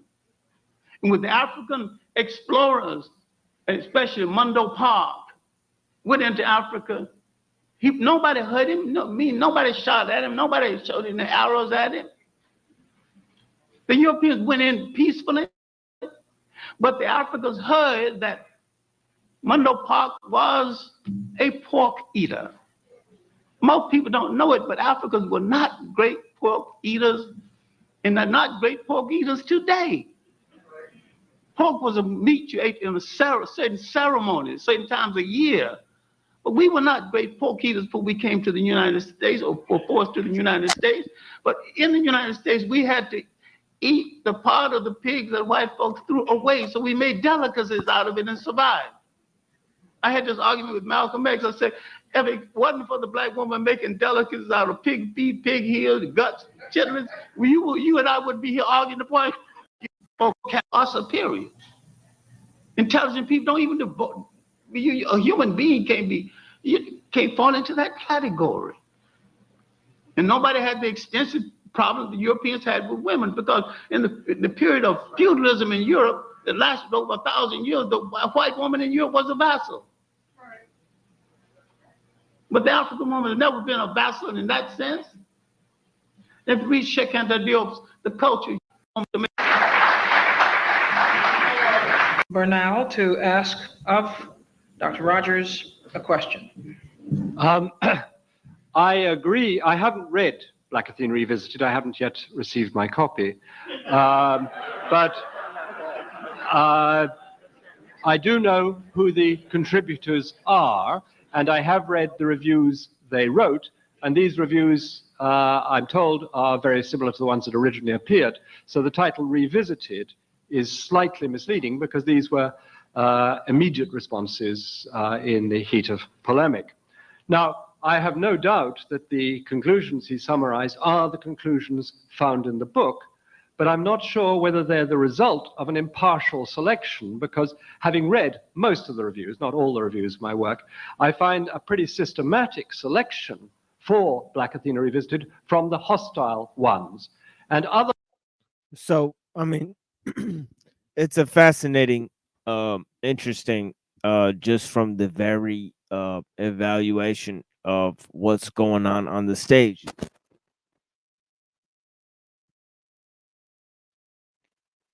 because you have a man who wrote a book named Black Athena talking about how Mycenaeans contributed to Greek culture. Obviously, Mycenaeans are not the same as Africans, but they were little brown people. They weren't black. And then you have the Egyptians. The Egyptians were conquered by the Nubians, but they were not always black, but they had black people. They're kind of mixed race people, you know, in North Africa, you know. So they grew up over time. And you have the Alexandrian Jews who spread Christianity to Europe and influenced people like Zosimos, who was a alchemist, you know, self-regarded himself as an alchemist, you know, much in the tradition of Democritus and Plato, you know, who studied science and chemistry and geometry and thought that these things had to do with the way we study nature, you know, so study of nature. And also Zosimos read the Book of Enoch and the Apocryphon of John and other books that he was influenced by Gnostic traditions of the 2nd century, you know. So you have this guy who wrote Black Athena. You have another lady who wrote a book against him, who's a Jewish lady. Okay. And obviously we know the Jews, the Hellenized Jews, you know, they're much responsible for the spread of Christianity to Europe. You know, we have a Egyptologist, okay, who's claiming that a lot of this knowledge came from Egypt, and Plato getting a lot of his Orphic Pythagorean knowledge from the Egyptians, you know, and being influenced by Pythagoras and all of these types of things in the art of geometry and all of these types of things. And also you have, you know, various people on the stage talking about the influence of Freemasonry on the Egyptologists, claiming that some of this knowledge came from ancient Greece, you know. So it's fascinating in that regard in terms of the historical debate, and obviously about whether the ideas of Plato and Aristotle themselves were Greek ideas. Were those Greek ideas, you know, or were those ideas that were that had an influence upon Greece? As you know, Philip of Macedon came to challenge some of the Greeks in their ideas. He used Aristotle, you know, and his son Alexander the Great is responsible for the spread of Plato and Aristotle throughout North Africa to Asia. And of course, some of these ideas were not Greek. You know, the Greeks rejected Plato and Aristotle. You know, they killed Plato's teacher, Socrates, you know, made him drink poison, you know. So, yeah, exactly. So, were there non-Greek influences on the Greeks? Were the Greeks Europeans, you know? And what about the role of the Alexandrian Jews in all of this? Okay, and the merger of pagan Greek, okay, which is Plato, which is philosophy, okay, and also of Jewish or theological speculations, you know, during the 1st century. Other ones which were more balanced or more friendly to me have been pretty, in fact, completely systematically not requested, or if requested, refused. And these include the 3 experts on Egyptian-Greek relations, not Egyptologists, not Hellenists, but specialists in the interrelations between the 2 cultures. And these 3 scholars' works were, in fact, excluded. And it seems, I wonder if there's any other explanation for their exclusion than the fact that they would have appeared too friendly or to have taken my work too seriously. And serious is a word repeated in these reviews? Thank you. I'm afraid I have some rather bad news for you, Professor Bernal. Professor Lefkowitz and I actually didn't read just some of the reviews of your work. We read them all. We collected them all. There's 50 pages of bibliography at the back of our book with asterisks next to the current outstanding reviews of your work from 1987 until just a few months ago. As for the selection process of the essays that went into it, I have to say to you that we, in fact, do believe that we have given a representative sample. And here's where the really bad news is. We actually excluded the ones that attacked you personally or attacked your competence for this field. As far as the three experts on Greek-Egyptian relations are concerned, two of them that you're referring to must be Eric Klein and Stanley Burstein. Eric Klein has written several articles about those relations. We, in fact, did ask him if he wanted to contribute, but he couldn't meet our deadline. When he eventually did, I'm afraid to tell you that his essay did not actually agree completely with your conclusions, but the reason why it wasn't in the collection was that it came in too late.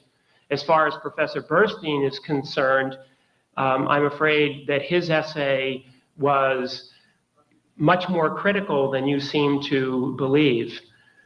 So that really is the explanation, I think, for those omissions. I might say that as far as our editorial posture was concerned, we realized that these are sensitive, difficult issues. And we fully expected that we would be in this room here tonight. We didn't know the date, but we knew we'd be here. And so what we did, what we tried to do, was we tried to have what we call full disclosure. It's the reason why the book turned out to be not just another 150-page book with some essays sort of thrown together, but a book which attempts to give summaries of comprehensive accounts of the questions that Bernal raises. And we give Bernal full credit for raising those questions. I think that Professor Clark and others are quite correct. Professor Bernal is not the first person to raise those questions, but in fact, he raised them in a compelling and interesting way. And we feel that we are giving him and those of you. Oh my God. I want to just, if I might. Can I come back? Yes, please do. I'm sorry. I don't expect any scholar to agree with me entirely, and what I found with the reviews he said is that they did not agree with all I said, but they took what I said seriously, and they did agree. Okay, let's just skip this part. So I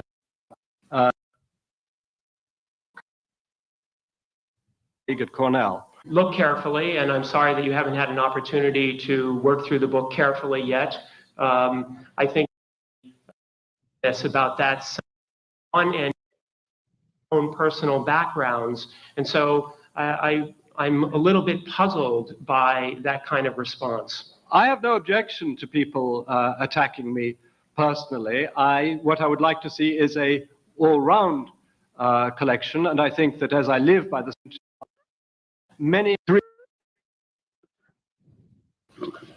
Are you comfortable with the fact? You obviously were comfortable with the fact that you're. This lady trolls this guy. These Jewish people. She trolls the shit out. This fat lady here in the middle, the lady who's moderating. She trolls the shit out of these people. A book, not out of Africa, subtitled "How Afrocentrism Became an Excuse to Teach Myth as History," was written by several foundations that have reportedly rightist leanings. I wondered whether this was a reflection of your own personal or ideological view, or whether you were just so cash-strapped that you took money from anyone.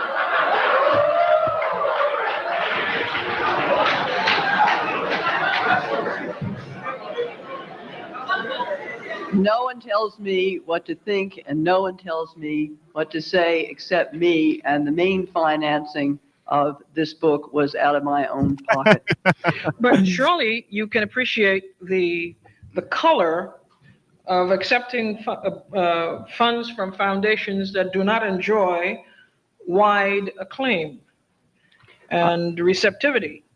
And I thought that maybe there was some concern on your part, in as much as you were interested in integrity, scholastic integrity and all, that you might have foregone the grants in the interest of academic and scholarly integrity. If they had asked of me to do anything, I would not have accepted these grants. They did not do that. Therefore, the grants did not go to me. They went to Wellesley College, which had no objection to taking the money. But still, the question remains. You have a duty, do you not? In as much as you are preparing work, the aim of which is to overturn the revisionism, you say, that is going on in Black studies, particularly in African studies, this whole battle that you have been dealing with in terms of Afrocentricity, do you not, regardless of where Wellesley chose to accept money from, do you not, as a scholar, have an obligation to discern where this money is coming from, to see whether the source is compatible with your own views as a scholar? I did not see anything in the conditions of the grant that inhibited what I did and what I meant to do or say or think. I believe that I acted with perfect integrity. Now, you may disagree with that, and you may disagree with the aims of those foundations and other foundations, and that is what we do in a free country. Until they are outlawed, I don't see what else can be done. Well, let me ask you the question perhaps more directly.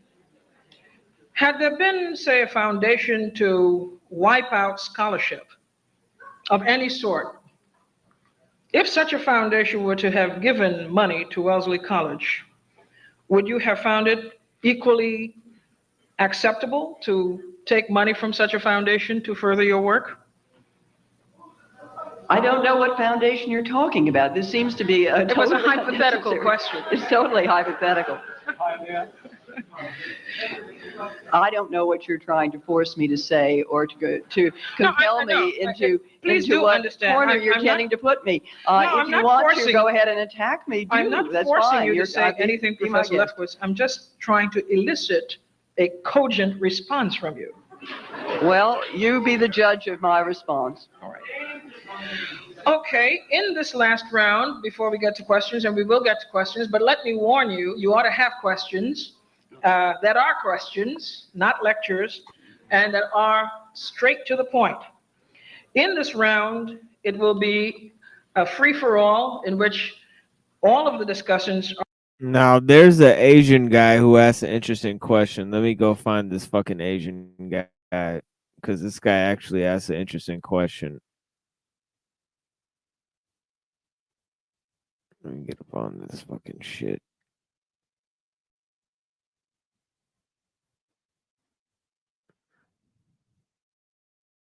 Find where this Asian guy came, because he actually asked the question that I would ask, you know, in all of this, which is about the funding. I mean, not the funding, but the fucking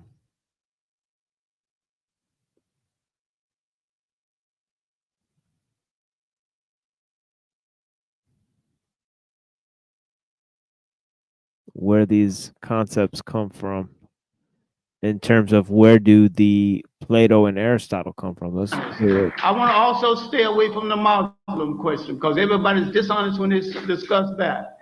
Hi. Simmer down.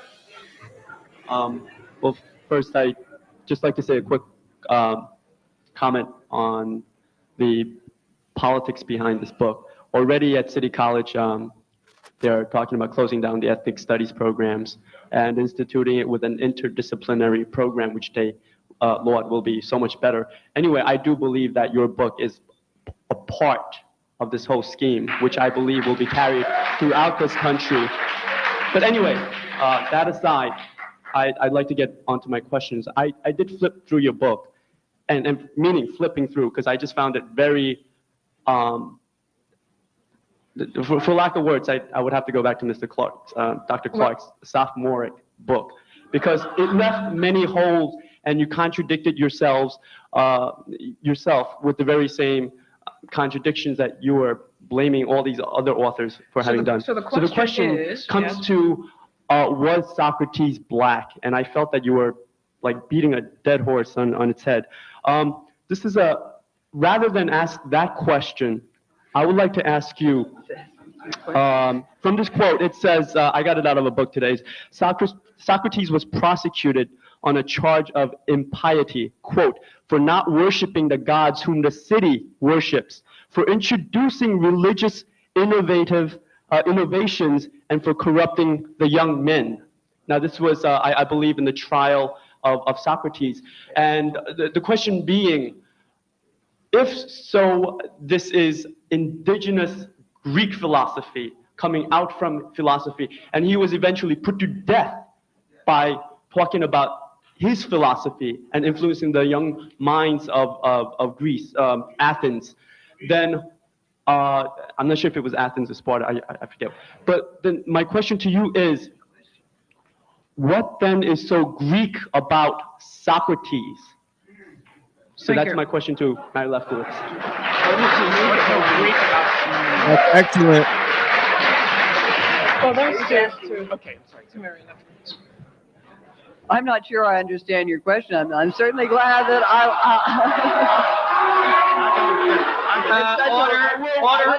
Order. What's so Greek about Socrates? Can I reiterate this again? No, I think you've asked several questions there. I'm sure glad you like my book so much. But let me just say that Socrates tells us himself that he never really left Athens except on military campaign, and he stayed within Greece. Now, introducing new gods, I think, was a reference to his own personal god, and that's why he was tried for impiety. People did not have their own personal gods. They had to believe in the gods the city believed in. It's a long story. There's a considerable bibliography on that if you're interested. I'm sure somebody at your university could tell you. As for my being part of a conspiracy to destroy all sorts of things, I am not part of any conspiracy at all.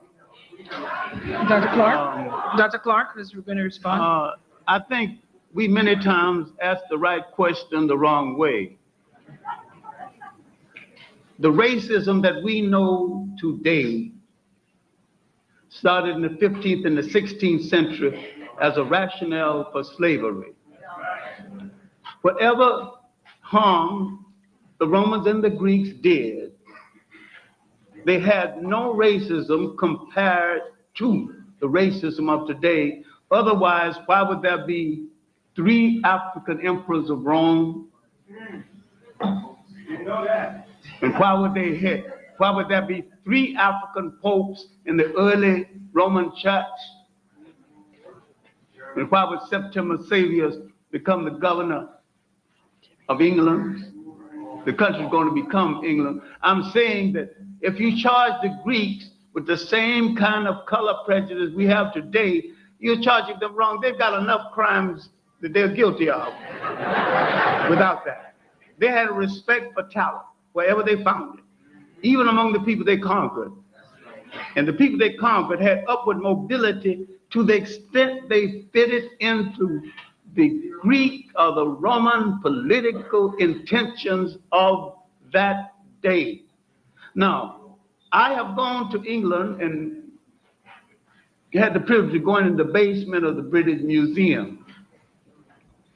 As a commoner, naturally, I couldn't go. But when they asked the other person with me, what is your authority to enter and look at the sites in the basement of the British Museum? He was a Caribbean person who lived in America most of his life, but he wasn't a citizen, so he had officially been knighted by the Queen. And so he pulled out his card and the door to the basement opened. And we saw the picture of Herodotus, matted hair, pug nose, similar to mine. The statue was in the basement of the British Museum, where it will stay and not go off display. But I don't argue Herodotus on the basis of his blackness, anything else. I argue on the fact that he had wandered away from his people.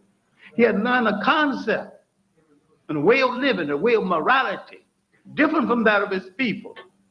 So just like Jesus Christ, when he came back among his people, he was preaching something that alien to that belief. His food trip, be driving the money changers from the temple. What is they going to make money? In other words, what kind of Jew is this? This is crazy. He's making a joke about the Jews, but what's funny about it is him talking about the statue of Herodotus being black, which he says is in the basement of the museum, kept there for a reason, because they want to hide the history of Herodotus, his African origins, you know. But yeah, it's fascinating stuff. So yeah, was Socrates going to be put to death because he's teaching a philosophy foreign to Greece? You know, and this is all going to matter tomorrow when I cover the philosophy of Teilhard de Chardin, of Hegel, and his links to the Hermetic tradition. You know, when I talk about alchemy and Hermeticism, I'll refer to some of those concepts that I brought in here.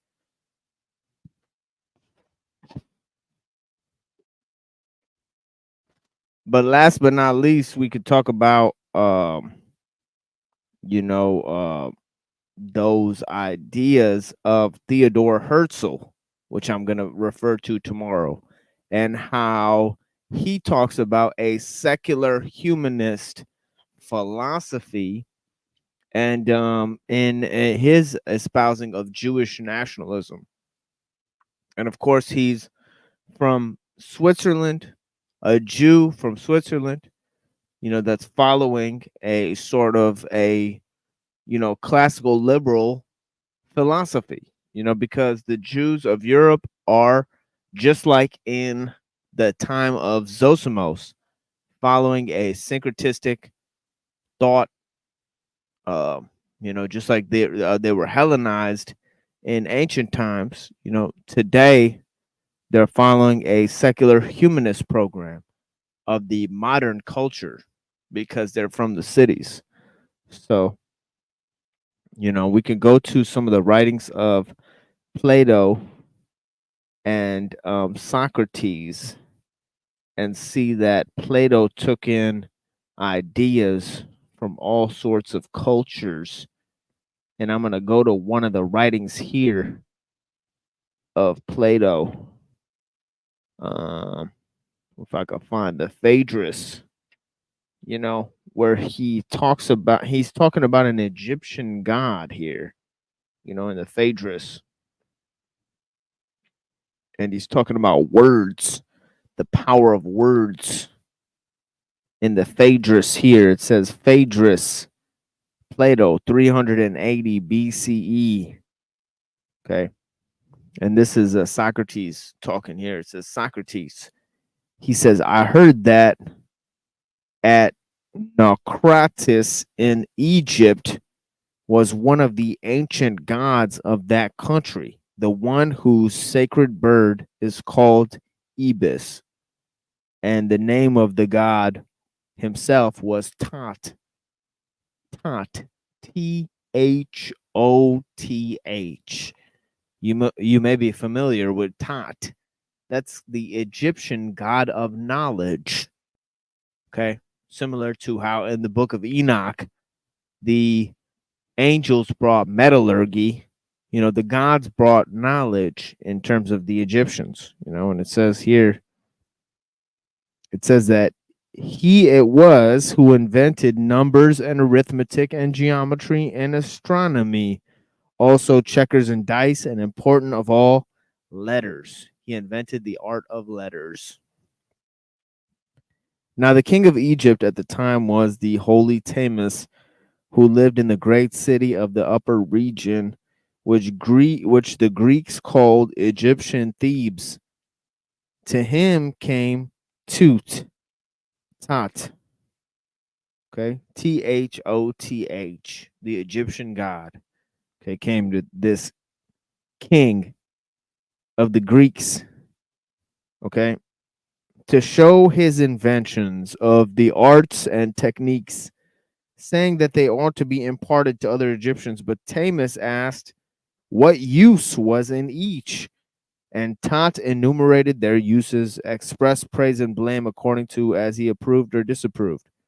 The story goes that Tamus said many things to Tot in praise and blame of various technes, which it would take too long to repeat. But when it came to letters or language, he says, quote unquote, this invention, O king, will make Egyptians wiser and improve their memories, for it is an elixir of memory and wisdom that I have discovered. But Tamus replied, most ingenious Tot, one man has the ability to beget techniques, but the ability to judge their usefulness or harmfulness to their users belongs to others. And now you, who are father of letters, have been led by your affection to ascribe to them power, the opposite of that which they really possess. For this invention will produce forgetfulness in the minds of those who learn to use it, because they will not practice their memory, their trust in writing produced by external characters that are no part of themselves, will discourage the use of their memory within them. You have invented an elixir not of memory, but of reminding, and you offer your pupils the appearance of wisdom, not true wisdom. For they will read many things without instruction, and will therefore seem to know many things when they are, for the most part, ignorant and hard to get along with, since they are not wise, but they only appear wise.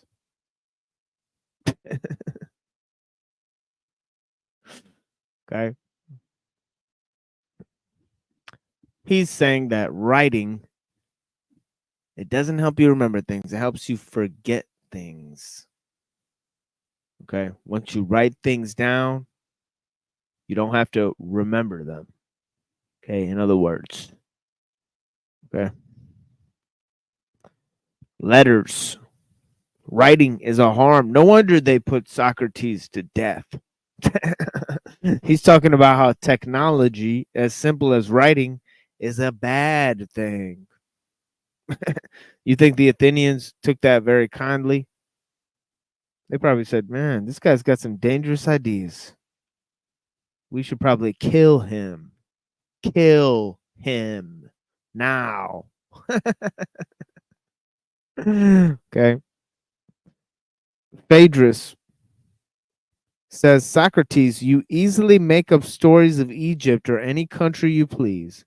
Socrates says, they used to say, my friend, that words of an oak in the holy place of Zeus at Dodona were the first prophetic utterances. The people of that time, not being so wise as you young folk, were content in their simplicity to listen to an oak. Or a rock, provided only it had spoke the truth. But to you, perhaps, it makes a difference who the speaker is and where he comes from. For you do not consider only whether his words are true or not. Phaedrus, your rebuke is just. And I think Thamus, the Theban, is right, what he says about letters. Socrates says, he who thinks then that has left behind him any techniques of writing, and he who receives it in belief anything in writing will be clear and certain would be utterly simple person and in truth ignorant of the prophecy, if he thinks written words are of any use except to remind him who knows about the matter which they were written. Writing, Phaedrus, has this strange quality, is like painting. For the creatures of painting stand like living beings. But if one asks them a question, they preserve solemn silence. And so it is with written words. You might think they spoke as if they had intelligence. But if you question them, wishing to know about their sayings, they always say only one and the same thing, and every word, and once it is written, is bandied about alike by those who understand and those who have no interest in it. And it knows not whom to speak or not to speak. When ill treated or unjustly reviled, it always needs its father to help, for it has no power to protect or help itself. Now tell me, there is not another kind of speech or word which shows itself to be the legitimate brother of this bastard one, both in manner of its beginning or in its better and more powerful nature, the word which is written with intelligence in the mind of the learner, which is able to defend itself and knows whom it should speak and before whom to be silent. Interesting. Okay. The living word is the ultimate way to understanding, is what Socrates said. Okay. We're talking about words, the meanings of words, and the justification behind words and terms and ideas. And where does the concept of meaning really come from, you know? And I'd like to bring up another interesting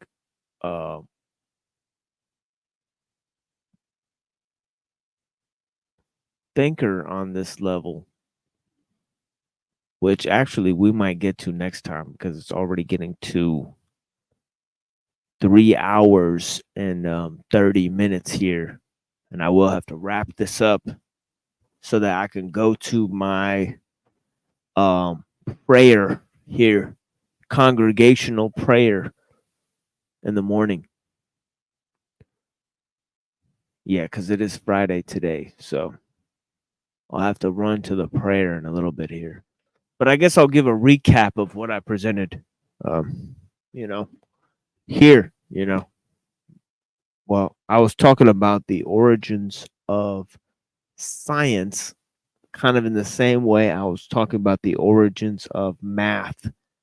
And in terms of those, we were talking about some of the writings of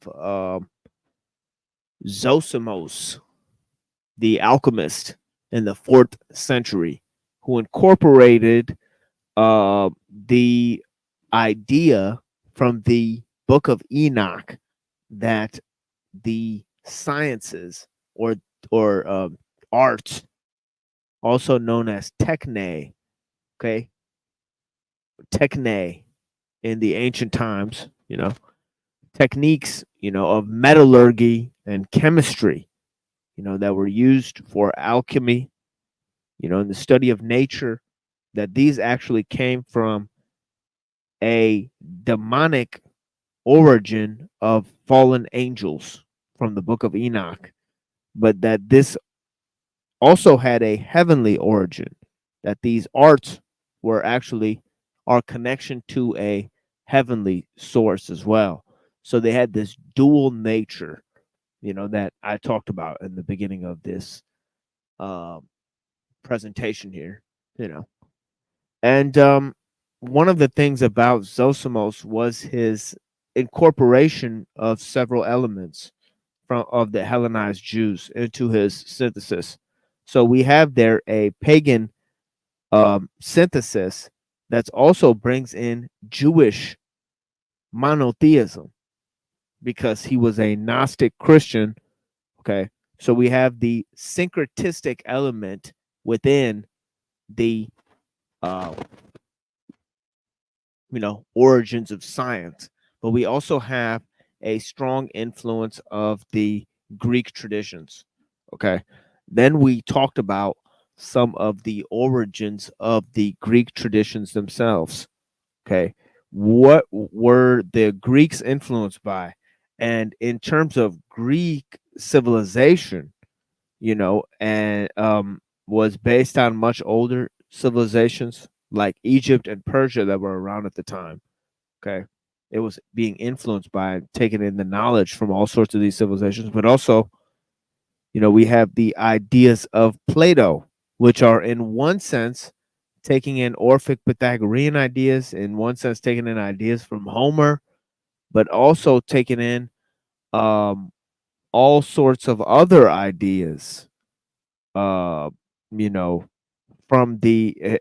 a philosophical tradition that was just underway, that was talking about a deistic conception of God. Okay, and this sort of element, it was a foundation of science and geometry, but also it was rejected within Greece. We saw some of these, ideas were rejected within Greece. Okay. When we come to some of the thinkers I'm talking about tomorrow in my big, lecture that I'm going to be giving tomorrow, it's going to be about those three thinkers in the 1800s that bring all of these thoughts into fruition. Okay, in the one end, there's Hegel, who is from a German Protestant tradition, and he's going to talk about the synthesis of European and Greek ideas, okay, within the foundation of progress in the world. He's going to talk about freedom, the ideal of freedom realized through the Greeks and then the Germanic nation, okay, through Martin Luther, okay, because of religious toleration, the development of the Greek sciences and all these types of things. He's going to talk about art and civilization developing, okay, around Europe. Okay, he's going to talk about how Europe plays a special role in world culture, the establishment of world culture. This is Hegel. Okay, and he thought that Napoleon was a world spirit on horseback. Okay, he thought the French Revolution was the most cutting edge moral concept at the time. Okay, this is Hegel. He thought freedom and spirit and progress, okay, was part of the engine of history. Novelty was part of the engine of history through the negation of the negation, okay, through this alchemical transformation. Okay, and he was a Hermeticist. He was somebody who promoted Hermeticism. Okay, and you have Herzl, who was somebody who followed classical liberalism, but he was also somebody who came up with the concept of Zionism. The father of Zionism was a secular European Jew. Right? Right? So this is a fascinating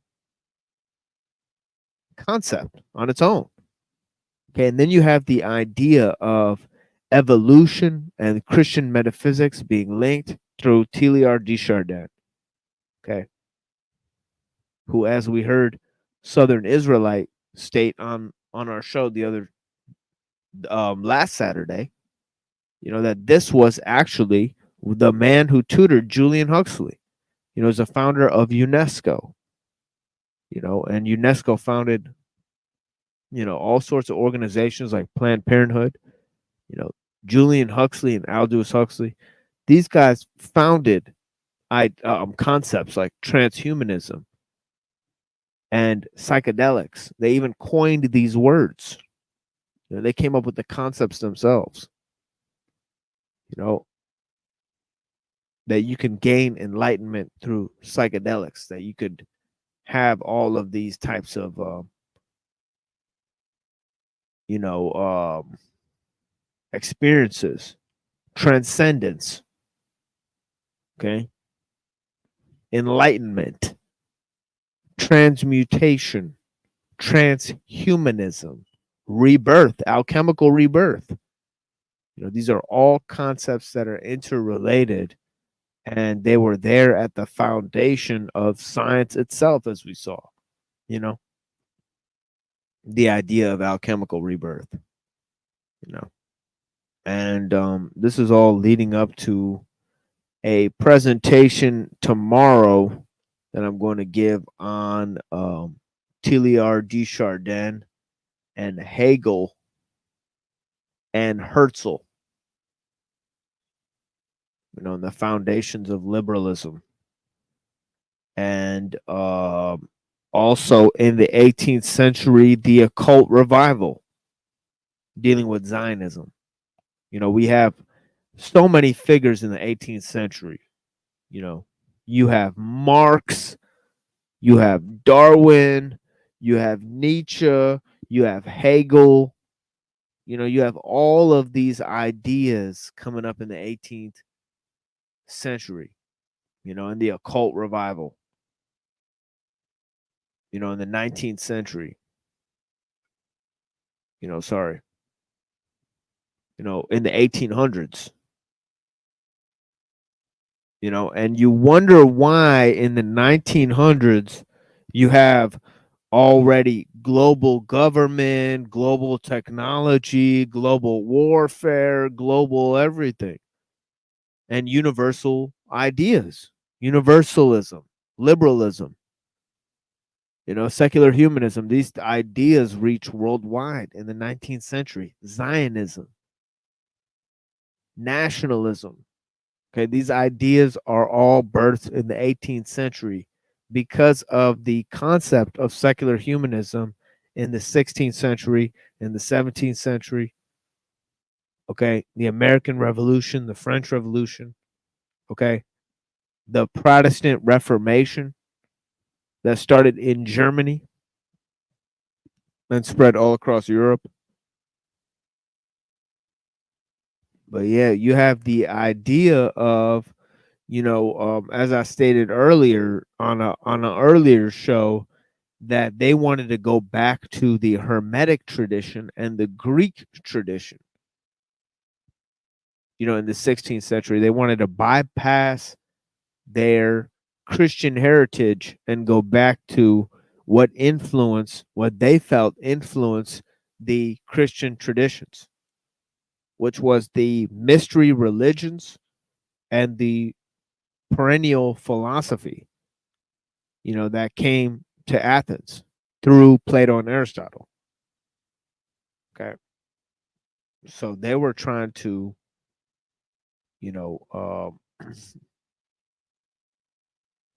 combine with all these ideas. But yeah, if people think that this modern culture is something new, you know, then that's not really, you know, it's been the same ideas they've been recycling for 2,000 years. Okay. And when we get to Hegel, he's going to be talking about the same shit. You know, the same exact stuff. He's going to be talking about the Jews and the Greeks and the Bible and even his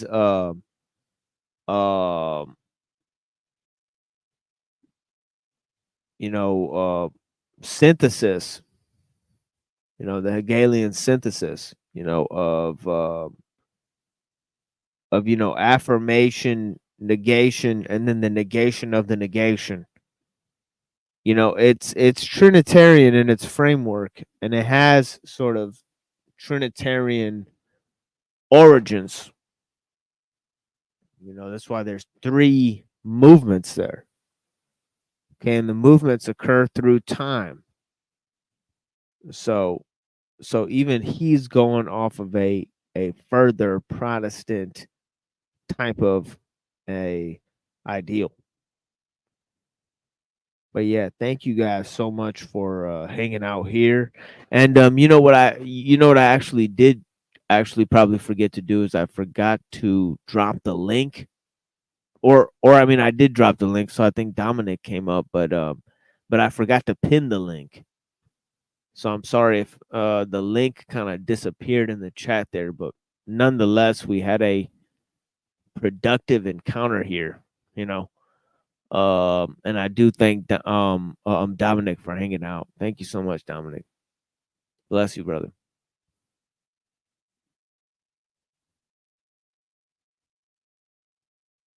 And you gotta love the cat, you know what I'm saying? Thank you so much for being here, my brother. And I don't know if you're hearing me right now, but yeah, definitely when you see this later, you'll see me appreciating your company here on the panel. And to anyone else who came and stopped by, thank you so much for being out here. We will be opening up a panel tomorrow at night. So yeah, man, you guys look out for me tomorrow night. There's going to be more ways to support the channel. And yeah, bless you guys, man. Thanks for being here with me. And I'm going to go ahead and put some music here for you guys,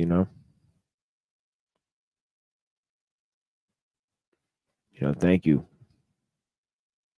for joining us here on the Machine Lies, where we talk about the lies of the machine on the machine that lies. In this presentation, leading into a presentation tomorrow on Hegel and other ideas. Thank you for joining us, guys.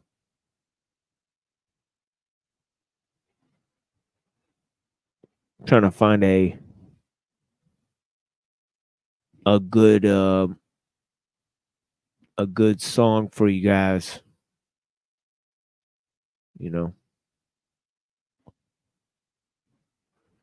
How about this one? Alec Empire. You guys hear a lot of Alec Empire? Let's listen to this.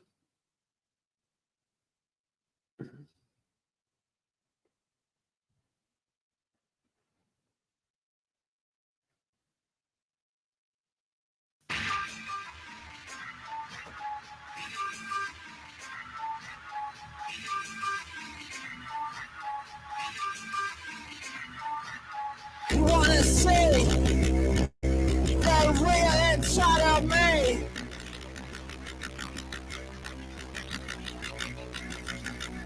Do you wanna see the real inside of me?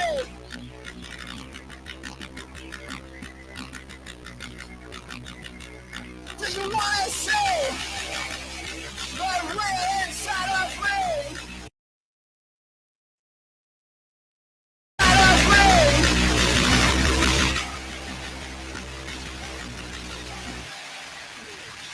I gave a name to what you call it a voice.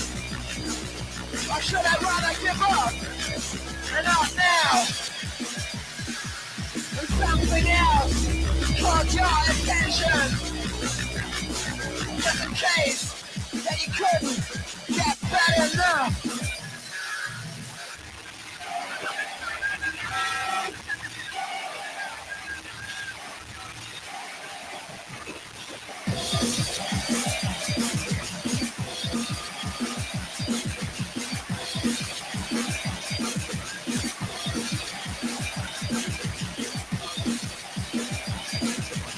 I remember now, not saying what should be said. The one that urged you to jump off And then your father went to the funeral. I crashed the shell that protects the solid around you and me. And now you can feel it forever. And now you can feel it forever. As I remove your body from my bed, let me sink to see you like that. Let me sink. Let me sink. I see your future, it was nothing. Exposed like a cannibal. Nothing. It was nothing between you and me. It was nothing between you and me. It was nothing between you and me. It was nothing between you and me. Between you and me. Between you and me. Your flames don't hurt me anymore.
misanthropic, catastrophic on any topic. Snap necks and sockets, choking victims with a locket. Won't stop it. Mental mush get rushes when the matter flushes. No guns, son, physical crushes from the tongue. Buses, dust is contaminated. Niggas laminated like plastic. Drama, I'ma be in your casket. Sick like Edward Kemper. Co-ed, sleep with no head. So feds dread the dread who dreads ex-girls with no lead. I'm fed. Got stew pots with lots of ill pieces. Kill deepest thesis, kill creases in your brain secret. Peep it, cause mad terror like Monday to Sunday. You're done day like icy runway. Some place so react. You know me, relax like the Zodiac phony crap. Get shitted on like seven arms with holy tracks and needles. My people know of my identity, but no remedy sent to me. So the entity of darkness abound around. This hammers pound the mounds of down south chickens licking the cracks of Puerto Ricans. Mommies behind me, no trail like Ed Poles. Hill, though gorilla blows through your foes. Snipe like Charles Whitman, but something's different. Missing stitching the fleshy fabric to the wall of my kitchen. Sadistic.